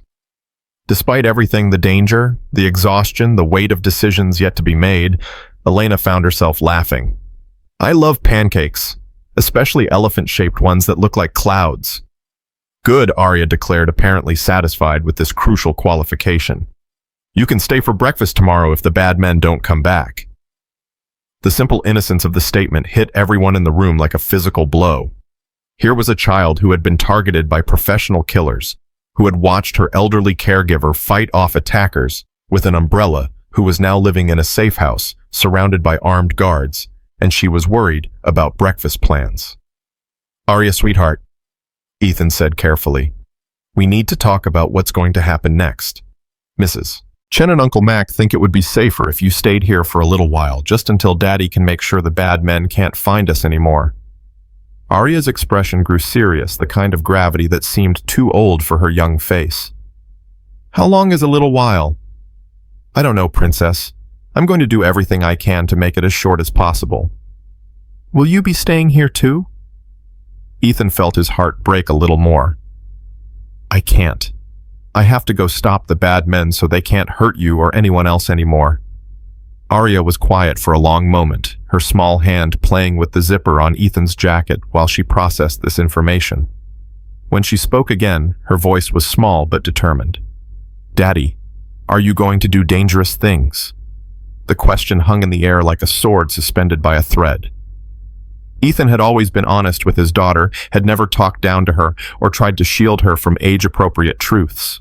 But how did you explain to an 8-year-old that her father was about to walk into a situation where death was not just possible but likely? Yes, he said finally. I am. Like soldiers do. Like the ones in the movies who fight to protect people. Something like that. Arya nodded solemnly, then surprised everyone by turning to Elena. Are you going with him? Elena glanced at Ethan, seeing the plea in his eyes, even as she felt her own resolve hardening. Yes, I am. Good, Arya said firmly. Daddy's very strong, but everyone needs someone to watch their back. That's what Uncle Mac always says. From the kitchen, Mac's voice carried a note of amused surprise. Smart kid. Gets that from her old man. Brandon, who had been standing quietly near the window, stepped forward with the careful movements of someone approaching a wild animal. Arya, I'm Brandon. I'm one of the people your daddy saved. Arya studied him with the same frank assessment she had given Elena. Are you rich? You look like the rich people on TV. I am, Brandon admitted with a slight smile. Does that bother you? Not if you use your money to help people. Rich people who only help themselves are boring. Elena saw something shift in Brandon's expression, a softening around his eyes that spoke to a man discovering that the approval of a child mattered more than the praise of senators and CEOs. I try to help people, he said seriously. But sometimes I could do better. Maybe you could give me some advice on that. Okay, Arya said agreeably. But first you have to promise to help my daddy stop the bad men, even if it's scary. Even if it's dangerous. Can you promise that? Brandon looked into the eyes of this extraordinary little girl and felt something fundamental shift inside his chest. For years he had made decisions based on profit margins and market advantages, had measured success in dollars and acquisition targets. But here was someone who saw the world in terms of right and wrong, who believed that adults had a responsibility to protect children and that wealth was meaningless without purpose. I promise, he said, and meant it more than any business deal he had ever made. The planning session that followed was a study in controlled desperation. Mac had assembled intelligence on Viktor Kozlov's operation, photographs and dossiers spread across the dining room table like pieces of a deadly puzzle. Elena found herself studying faces of men who had tried to kill her, memorizing details that might mean the difference between life and death in the hours to come. Kozlov's holed up in a warehouse complex in Queens, Mac explained, pointing to aerial photographs that showed a maze of industrial buildings surrounded by empty lots and abandoned factories. He's got maybe 20 men with him, all ex-military, all loyal. The good news is that he's isolated no civilians to worry about no collateral damage if things go loud. What's the bad news? Ethan asked, though his expression suggested he already knew. The bad news is that it's a fortress. Multiple defensive positions overlapping fields of fire escape routes that lead to the East River. If Kozlov decides to run, we'll never find him again. Brandon studied the photographs with the analytical mind that had built his business empire. What if he doesn't want to run? What if we give him a reason to stay and fight? What are you thinking? Elena asked. I'm thinking that Kozlov's entire operation depends on maintaining the illusion that he's untouchable, that crossing him means death for you and everyone you care about. But what if we turn that around? What if we make him the one who's vulnerable? Ethan shook his head. You're talking about using yourself as bait. It's too dangerous. Everything we do from here on is dangerous, Brandon replied. But this way we control the terms of engagement. We choose the time and place we force him to come to us on our terms. He won't come alone, Mac warned. And even if we take him down, there are others who will step up to take his place. Not if we make it clear that targeting civilians is a losing proposition, Elena said quietly. Not if we show the entire mercenary community that some lines can't be crossed without consequences. The plan they developed over the next several hours was equal parts brilliant and insane, a high-stakes gamble that would either end the threat against them permanently or get them all killed in spectacular fashion. But as Ethan looked around the table at the faces of people who had become his family in the crucible of shared danger, he realized that he would rather die fighting alongside them than live in fear of what might come next. As evening approached, the time came for what might be their final goodbyes.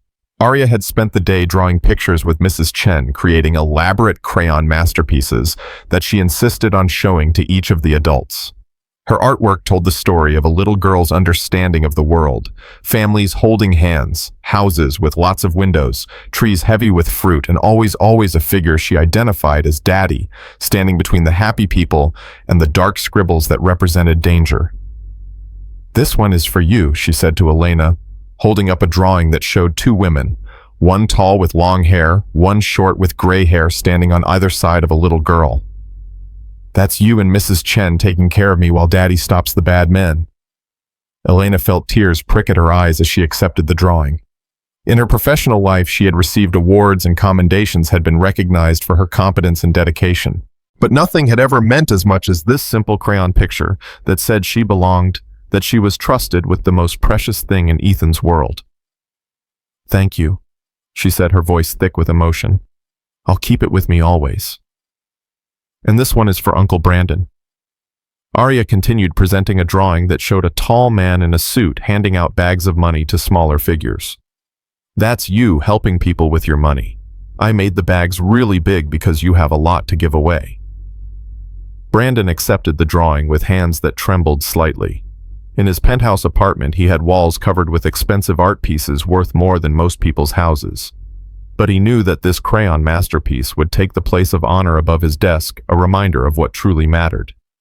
It's beautiful, Arya, thank you.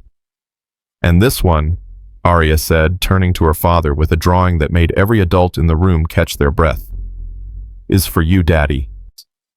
The picture showed a family, a man, a woman, and a little girl standing in front of a house. But it wasn't just any family. Elena recognized her own auburn hair in the crayon strokes, saw herself depicted not as a visitor, but as someone who belonged in this tableau of domestic happiness. That's our new family, Arya explained matter-of-factly. After you stop the bad men, Elena's going to live with us and help me with my homework and teach me how to be brave like her. Right, Elena? Elena looked helplessly at Ethan, seeing her own hopes and fears reflected in his dark eyes. They had known each other for days, not years. Their relationship had been forged in violence and danger, not the slow courtship that most couples enjoyed.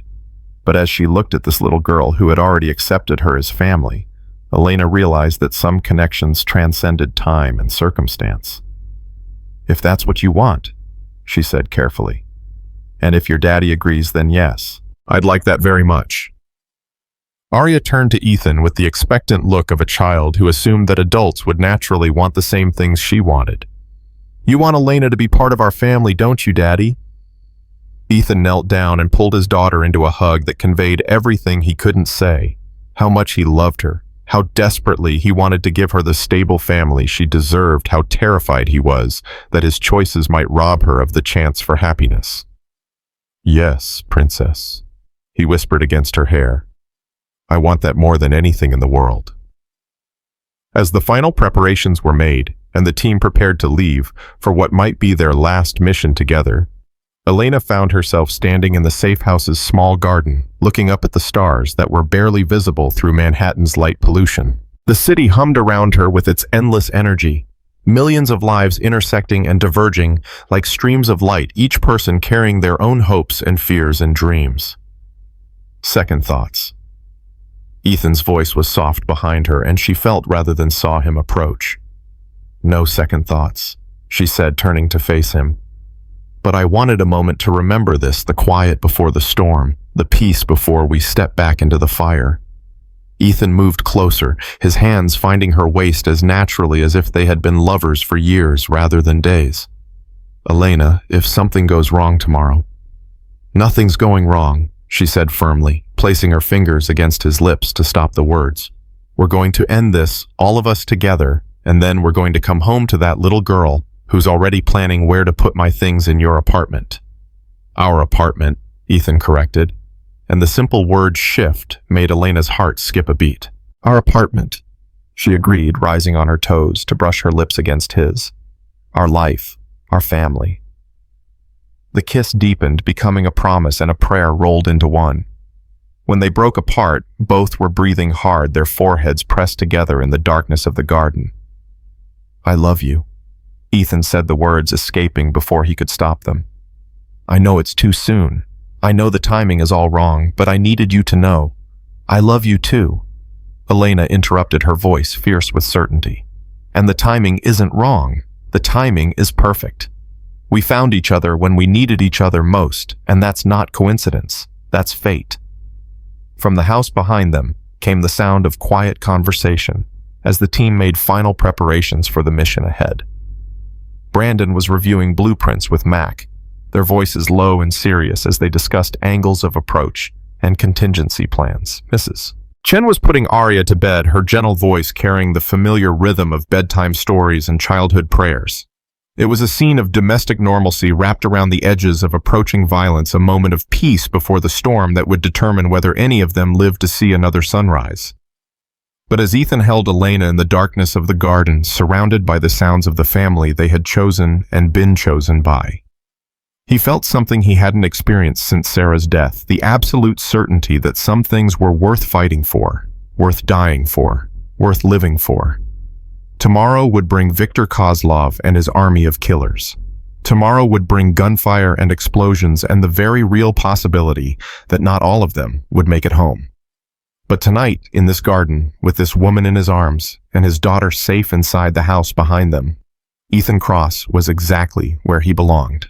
The warehouse complex in Queens crouched against the East River like a sleeping beast, its windows dark and empty, its silence broken only by the lap of water against concrete pylons and the distant hum of traffic on the Queensboro Bridge. Dawn was still 2 hours away when the team took their positions, shadows moving through shadows in the pre-dawn darkness. Ethan lay prone on the roof of an abandoned factory, his borrowed sniper rifle trained on the warehouse where Viktor Kozlov had made his final stand. Through the scope, he could see movement in the windows, at least a dozen men, all armed, all positioned with the professional competence of soldiers who had survived more battles than they cared to count. "Overwatch in position," he whispered into his radio. "I count 12 tangos, heavily armed, good defensive positions." "Copy. Overwatch." Mac's voice crackled back. "Bait is moving into position." 800 yards away, Brandon Carter walked alone across the empty parking lot that surrounded the warehouse complex, his hands visible and empty, his expensive suit looking absurdly out of place in the industrial wasteland. To any observer, he appeared to be exactly what Kozlov expected, a wealthy businessman who had finally accepted that negotiation was preferable to annihilation. But appearances, as Ethan had learned long ago, could be devastatingly deceptive. "Mr. Carter," Viktor Kozlov's voice boomed across the parking lot, amplified by speakers hidden in the shadows. How good of you to finally see reason. Come inside. We have much to discuss. Brandon continued his approach, his gait steady and confident, despite the fact that he was walking into what any reasonable person would recognize as certain death. Hidden beneath his suit jacket, a wire transmitted every word to the team positioned around the complex's perimeter. "I'm here, Kozlov," Brandon called out, bald. "As agreed, alone and unarmed." "Somehow I doubt that," Kozlov replied, and Ethan could hear the amusement in the mercenary's voice. "You've proven surprisingly resourceful for a businessman. Tell me, where is your mysterious guardian angel, the Navy SEAL, who has caused me so much trouble?" "Dead," Brandon lied smoothly. "Your men at my estate were very thorough." The silence that followed was loaded with calculation and suspicion. Through his scope, Ethan could see figures moving behind the warehouse windows, weapons being repositioned, men taking cover behind whatever barriers they could find. "Forgive me if I find that difficult to believe," Kozlov said finally. "But please come inside. We'll sort out the truth soon enough."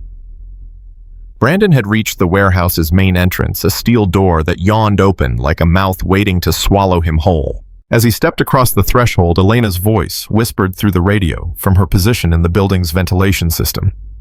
"I'm in position. Charges set on the primary support columns. When this goes loud, the whole structure comes down." "Copy," Ethan replied, adjusting his rifle's scope to track the movement he could see through the warehouse's skylights.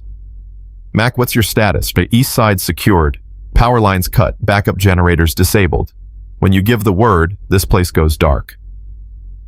Inside the warehouse, Brandon found himself in a space that had been transformed into a command center with maps and photographs covering every available surface, communication equipment humming quietly in the corners, and enough weapons to outfit a small army. Viktor Kozlov stood in the center of it all like a spider in his web, a man in his 50s with the kind of scars that spoke to a lifetime of violence survived. "Mr. Carter," Kozlov said with mock courtesy, "welcome to my humble headquarters. I trust you'll forgive the martial decor, but one can never be too careful in my line of work." "What do you want?" Brandon asked, his voice steady despite the 24 weapons trained on him from various positions around the warehouse. "What I've always wanted. Your defense contracts canceled. Your surveillance technology buried. Your interference in my business ended permanently." Kozlov smiled, but the expression held no warmth. "The question is whether you'll cooperate willingly, or whether I'll need to make examples of everyone you care about. My cooperation in exchange for what? A quick death instead of a slow one, though I'm afraid the same courtesy cannot be extended to your friends. Ms. Ward and your mysterious protector have caused me considerable inconvenience.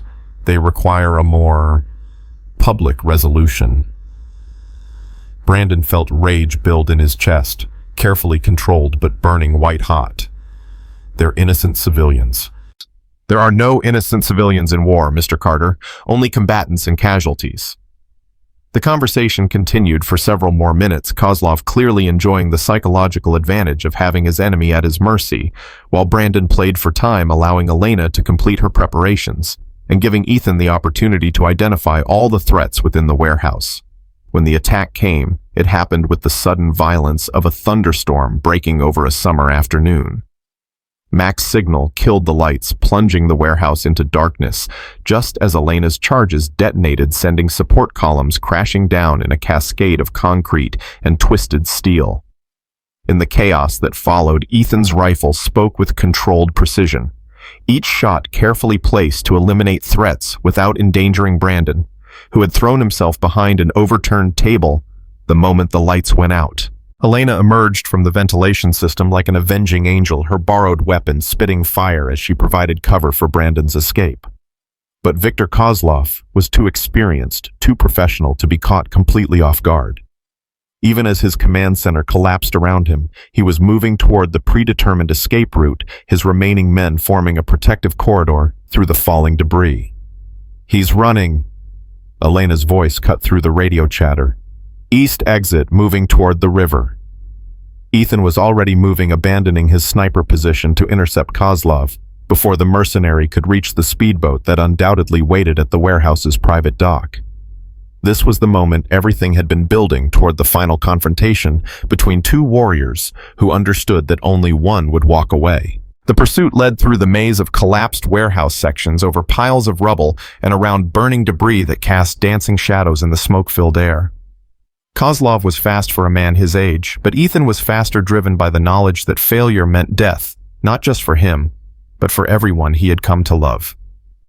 They met in the open space near the river, the East River flowing dark and silent beside them, like a witness to the violence about to unfold. Kozlov had turned to face his pursuer, his weapon raised, his expression calm, despite the blood running down his face from a cut sustained in the building's collapse.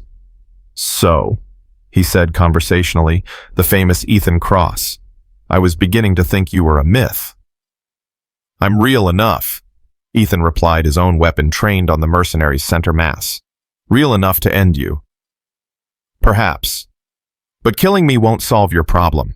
I'm just one contractor among many. Kill me and my employers will simply hire someone else. Your daughter will never be safe as long as Carter continues his crusade against our business model." The mention of Arya hit Ethan like a physical blow, but he didn't let it show in his expression or his stance. "Then I'll kill them too. All of them. For as long as it takes." Kozlov laughed, a sound like breaking glass. "You think love makes you strong. It makes you weak. It gives you something to lose, something that can be taken away. I learned that lesson long ago. It's why I've survived when so many others have fallen." "You didn't learn anything," Ethan said quietly. "You just forgot how to be human." The gunfight lasted less than 30 seconds. But within that brief span of time, a lifetime of training and experience collided with desperate fury and protective love. Kozlov was skilled, professional, deadly. But Ethan Cross was fighting for his daughter's future, his lover's safety, his family's right to exist without fear. When the shooting stopped, Viktor Kozlov lay motionless beside the dark water of the East River, his eyes staring sightlessly at the stars that were beginning to fade with the approach of dawn. Ethan stood over the body of his enemy, feeling no satisfaction, no triumph, only the hollow relief that came with the end of a necessary but ugly task. "It's over." Elena's voice came from behind him, and he turned to see her approaching with Brandon at her side, both of them dirty and smoke-stained, but alive. "Is it?" Ethan asked. Kozlov was right about one thing. There are others who might take up his contracts.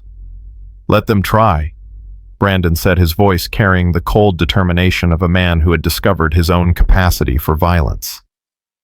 "I've spent years playing defense, reacting to threats instead of eliminating them. That changes now. Anyone who wants to continue Kozlov's work will find themselves facing the full resources of Carter Industries, and I assure you those resources are considerable." As they walked away from the warehouse complex, leaving behind the wreckage of Viktor Kozlov's empire, the first light of true dawn began to paint the sky in shades of rose and gold. The city was waking up around them, millions of people beginning another day, unaware that their safety had been purchased with blood and sacrifice in the darkness before sunrise. 6 months later, Ethan Cross stood in the kitchen of the apartment he now shared with Elena and Arya, making pancakes in the shape of elephants that looked more like clouds, while his daughter provided running commentary on proper pancake technique from her perch at the kitchen counter. "That one looks like Mrs. Peterson's dog," Arya observed, pointing to a particularly abstract creation. "The one that always barks at the mailman." "I was going for elephant," Ethan protested with mock seriousness, "specifically an African elephant with very fluffy ears." "Elephants don't have fluffy ears, Daddy. They have big ears that look like fans." "Well, this is a special kind of elephant, a pancake elephant. They're known for their fluffy ears and their delicious taste." Elena emerged from the bedroom, her hair still tousled from sleep, wearing one of Ethan's old navy t-shirts that reached almost to her knees. The sight of her in his clothes, in his kitchen, in his life, still had the power to stop his heart with gratitude. "Good morning, my beautiful girls," he said, turning to kiss Elena while Arya made exaggerated gagging sounds. "Gross," Arya declared, though she was grinning. "Uncle Brandon says people who are in love do too much kissing." "Uncle Brandon is just jealous," Elena said, ruffling Arya's hair affectionately. "Speaking of which, he should be here soon for our weekend plans." The weekend plans had become a tradition, Saturday morning breakfast together, followed by whatever adventure Arya had selected from the extensive list of family activities that Elena maintained with the same organizational skills she had once applied to Brandon's corporate schedule. Today's choice was the Central Park Zoo, a request that had sparked extensive planning sessions involving animal facts, optimal viewing times, and the logistics of ice cream consumption. Brandon arrived precisely at 9 o'clock carrying coffee from the bakery down the street and a small wrapped package that immediately captured Arya's attention. "What's in the box, Uncle Brandon?" she asked, abandoning her pancakes to investigate this new development. "It's a surprise for someone who's been practicing very hard on her science project," Brandon said with the kind of smile that had become natural to him over the past months. "Someone who might be ready for some advanced chemistry equipment." Arya's eyes went wide as she carefully unwrapped a microscope. Not a toy, but a real scientific instrument appropriate for a curious 8-year-old who had recently announced her intention to become a scientist who helps animals. "Is this really mine?" She breathed, her small hands reverent as she examined her gift. "It's really yours," Brandon confirmed. "Elena helped me pick it out. She said you were ready for something more challenging than baking soda volcanoes." As Arya carefully explored her new microscope with the focused intensity that she brought to all her interests, the adults shared the comfortable silence of people who had found their place in the world. The apartment bore the accumulated evidence of their blended life.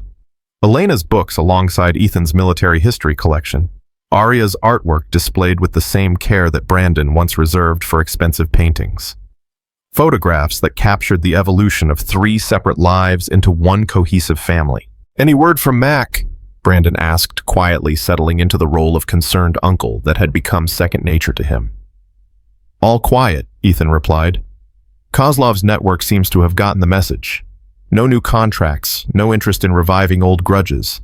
It helps that you've made it clear what happens to people who threaten civilians." Brandon's transformation from pure businessman to protective patriarch had been remarkable to witness.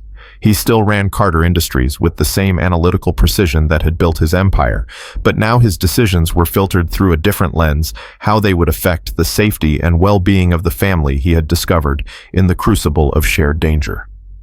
"Good," Brandon said simply. "Some lessons are worth teaching thoroughly." Stay. The trip to the zoo was everything that childhood adventures should be, full of wonder and discovery, sticky fingers from ice cream, and the kind of laughter that made adults remember what it felt like to see the world through eyes unclouded by cynicism. Arya appointed herself tour guide, leading them from exhibit to exhibit while providing commentary that blended scientific facts with 8-year-old interpretation. "The penguins look happy," she announced as they stood before the penguin habitat. "I think they like having visitors." "Elena, do you think animals can be lonely like people?" Elena considered the question with the seriousness it deserved. "I think all living things need connections, sweetie. Maybe not the same way people do, but in their own way." "Is that why you came to live with us? Because you were lonely?" The question hit Elena with unexpected force, not because it was intrusive, but because it was so perfectly innocently accurate. "Partly, yes, but mostly because I fell in love with your daddy, and falling in love with him meant falling in love with you too." Arya nodded solemnly, then brightened with another thought. "Uncle Brandon, were you lonely too? Is that why you spend so much time with us instead of in your big fancy apartment?" Brandon felt the question settle into his chest like an arrow finding its mark. For years, he had told himself that solitude was a choice, that his isolation was the price of success, that personal connections were liabilities in the corporate world he dominated. But this extraordinary little girl had seen through all his carefully constructed rationalizations to the simple truth beneath. "Yes," he admitted quietly. "I was very lonely, but not anymore, but not." As they continued their tour of the zoo, moving from the big cats to the reptile house to the children's zoo where Arya could pet goats and sheep, Elena found herself marveling at the strange alchemy that had transformed 3 damaged people into something whole and beautiful. They had each come to this family carrying their own scars. Ethan with his grief and guilt, herself with her isolation and fear, Brandon with his emotional armor and manufactured distance from human connection. But somehow, in choosing to protect each other, they had discovered that the best families weren't born, but forged, created through conscious choice and daily commitment rather than mere biological accident. That evening, as they sat around the dinner table sharing the day's adventures and planning the next weekend's activities, Arya made an announcement that stopped all conversation. "I've been thinking," she said with the gravity that 8-year-olds brought to matters of importance. "Our family is perfect now, but it could be even more perfect." "What do you mean, sweetheart?" Ethan asked, though something in his daughter's expression suggested he might not be entirely prepared for her answer. "Well," Arya began, marshaling her arguments like a tiny lawyer. "Elena lives with us now, and Uncle Brandon is here all the time, and we love each other like a real family. But Elena doesn't have our last name, and Uncle Brandon doesn't have anyone to take care of him when he's old." Elena felt her heart skip a beat as she realized where this conversation was heading. Beside her, Ethan had gone very still while Brandon suddenly became intensely interested in his dinner plate. "So," Arya continued with the logic that only children possessed, "I think Daddy should marry Elena so she can be my real mommy with our name and everything. And Uncle Brandon should move in with us so we can take care of him, and he doesn't have to be lonely in his big apartment anymore." The silence that followed was loaded with every emotion that the adults had been dancing around for months. Love and fear and hope and the terrifying vulnerability that came with admitting that you wanted something more than you had ever allowed yourself to dream of having. "Arya," Ethan began carefully, "those are very big decisions that adults have to make for themselves." "Do you love Elena?" Arya interrupted with the directness that made polite evasion impossible. "Yes." "Do you want her to be part of our family forever?" "Yes." "Elena, do you love Daddy?" Elena's voice was barely above a whisper. "Yes." "Do you want to be my mommy and have our name?" "More than anything in the world." Arya turned to Brandon with the satisfaction of someone whose case was proceeding exactly as planned. "Uncle Brandon, do you like living in your apartment all by yourself?" "No," Brandon admitted, his voice rough with emotion. "I don't." "Would you rather live with us and be part of our family all the time?" Brandon looked around the table at the faces of the people who had become more precious to him than any business deal or corporate acquisition and felt the last of his carefully maintained walls crumble into dust. "Yes," he said simply. "I would rather live with you and be part of your family all the time." "Good," Arya said with evident satisfaction. "Then it's settled. Daddy will ask Elena to marry him. Elena will say yes because she loves us, and Uncle Brandon will move into the guest room and help us take care of each other forever and ever." The proposal, when it came 3 weeks later, was everything that Elena could have dreamed of and nothing like what she had expected. There were no elaborate preparations, no grand romantic gestures, no perfectly orchestrated moments designed for social media perfection. Instead, it happened on a Tuesday evening while they were cleaning up after dinner. Arya chattering about her latest school project while she dried dishes with the determined concentration of someone who took her responsibilities seriously. Ethan was washing. Elena was putting away leftovers. Brandon was helping Arya reach the high cabinets, a scene of domestic normalcy that had become the foundation of their shared happiness. "Elena," Ethan said quietly, and something in his tone made everyone else stop what they were doing. "There's something I need to ask you." He dried his hands on the kitchen towel, then dropped to one knee right there beside the sink, pulling out a ring box that had been burning a hole in his pocket for weeks. "I know we've only known each other for 6 months." He began, his voice steady despite the magnitude of the moment. "I know our relationship started in violence and chaos, and I know that asking you to bind your life to mine means accepting that danger might always be part of our world." Elena's hands flew to her mouth, tears already streaming down her face as she realized that her 8-year-old stepdaughter had orchestrated the most perfect proposal in the history of love stories. "But I also know," Ethan continued, "that you've brought light into places in my heart that had been dark for so long I'd forgotten they existed. You've shown Arya what it means to be a strong, intelligent, compassionate woman. You've given both of us a future worth fighting for." He opened the ring box, revealing a simple solitaire that caught the kitchen light like captured starfire. "Elena Ward, will you marry me? Will you let us love you for the rest of your life? Will you be Arya's mother and my wife and Brandon's sister and the heart of this family we've built together?" Elena was crying too hard to speak, but she managed to nod vigorously, while extending her trembling hand so Ethan could slide the ring onto her finger. The fit was perfect. Brandon had conspired with a jeweler to determine her size from a ring she wore on her right hand. Another example of the meticulous planning that had gone into making this moment possible. "Is that a yes?" Ethan asked, though his smile suggested he already knew the answer. "Yes," Elena managed through her tears. "Yes, yes, 1,000 times, yes." Arya erupted in celebration, launching herself at both adults for a group hug that nearly knocked them all to the floor. "I knew it! I knew you'd say yes. Now we can plan a wedding, and I can be the flower girl, and Uncle Brandon can walk you down the aisle since you don't have a daddy, and everything will be perfect." Brandon, who had been watching the proposal with tears in his own eyes, stepped forward to complete the family embrace. "Welcome to the family, Elena. Officially." The wedding, when it happened 6 months later, was a reflection of the family. They had become small but perfect, intimate but joyful, focused on love rather than spectacle.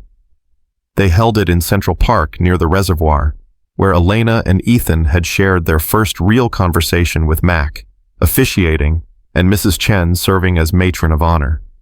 Arya took her role as flower girl with the utmost seriousness, scattering petals with the precision of someone performing surgery while wearing a dress that made her look like a princess from her favorite fairy tales. Brandon did indeed walk Elena down the makeshift aisle, his arms steady and sure, his expression soft with the kind of paternal pride that had nothing to do with biology and everything to do with chosen love. The vows they exchanged were simple and honest promises to protect and cherish, to stand together against whatever storms might come, to build a life worthy of the love they had discovered in the darkest of circumstances. "I promise," Ethan said, his voice carrying across the small gathering of friends and chosen family, "to love you in peacetime and in war, in joy and in sorrow, in all the quiet moments and all the dramatic ones. I promise to be worthy of the trust you've placed in me and the family you've chosen to join."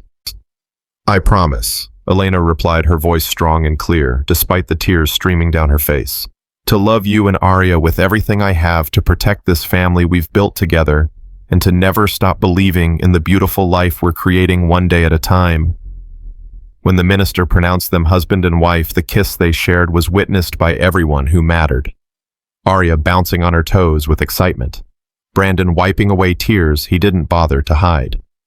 Mac grinning with the satisfaction of someone whose friends had found their happy ending. Mrs. Chen dabbing at her eyes with a handkerchief embroidered with butterflies.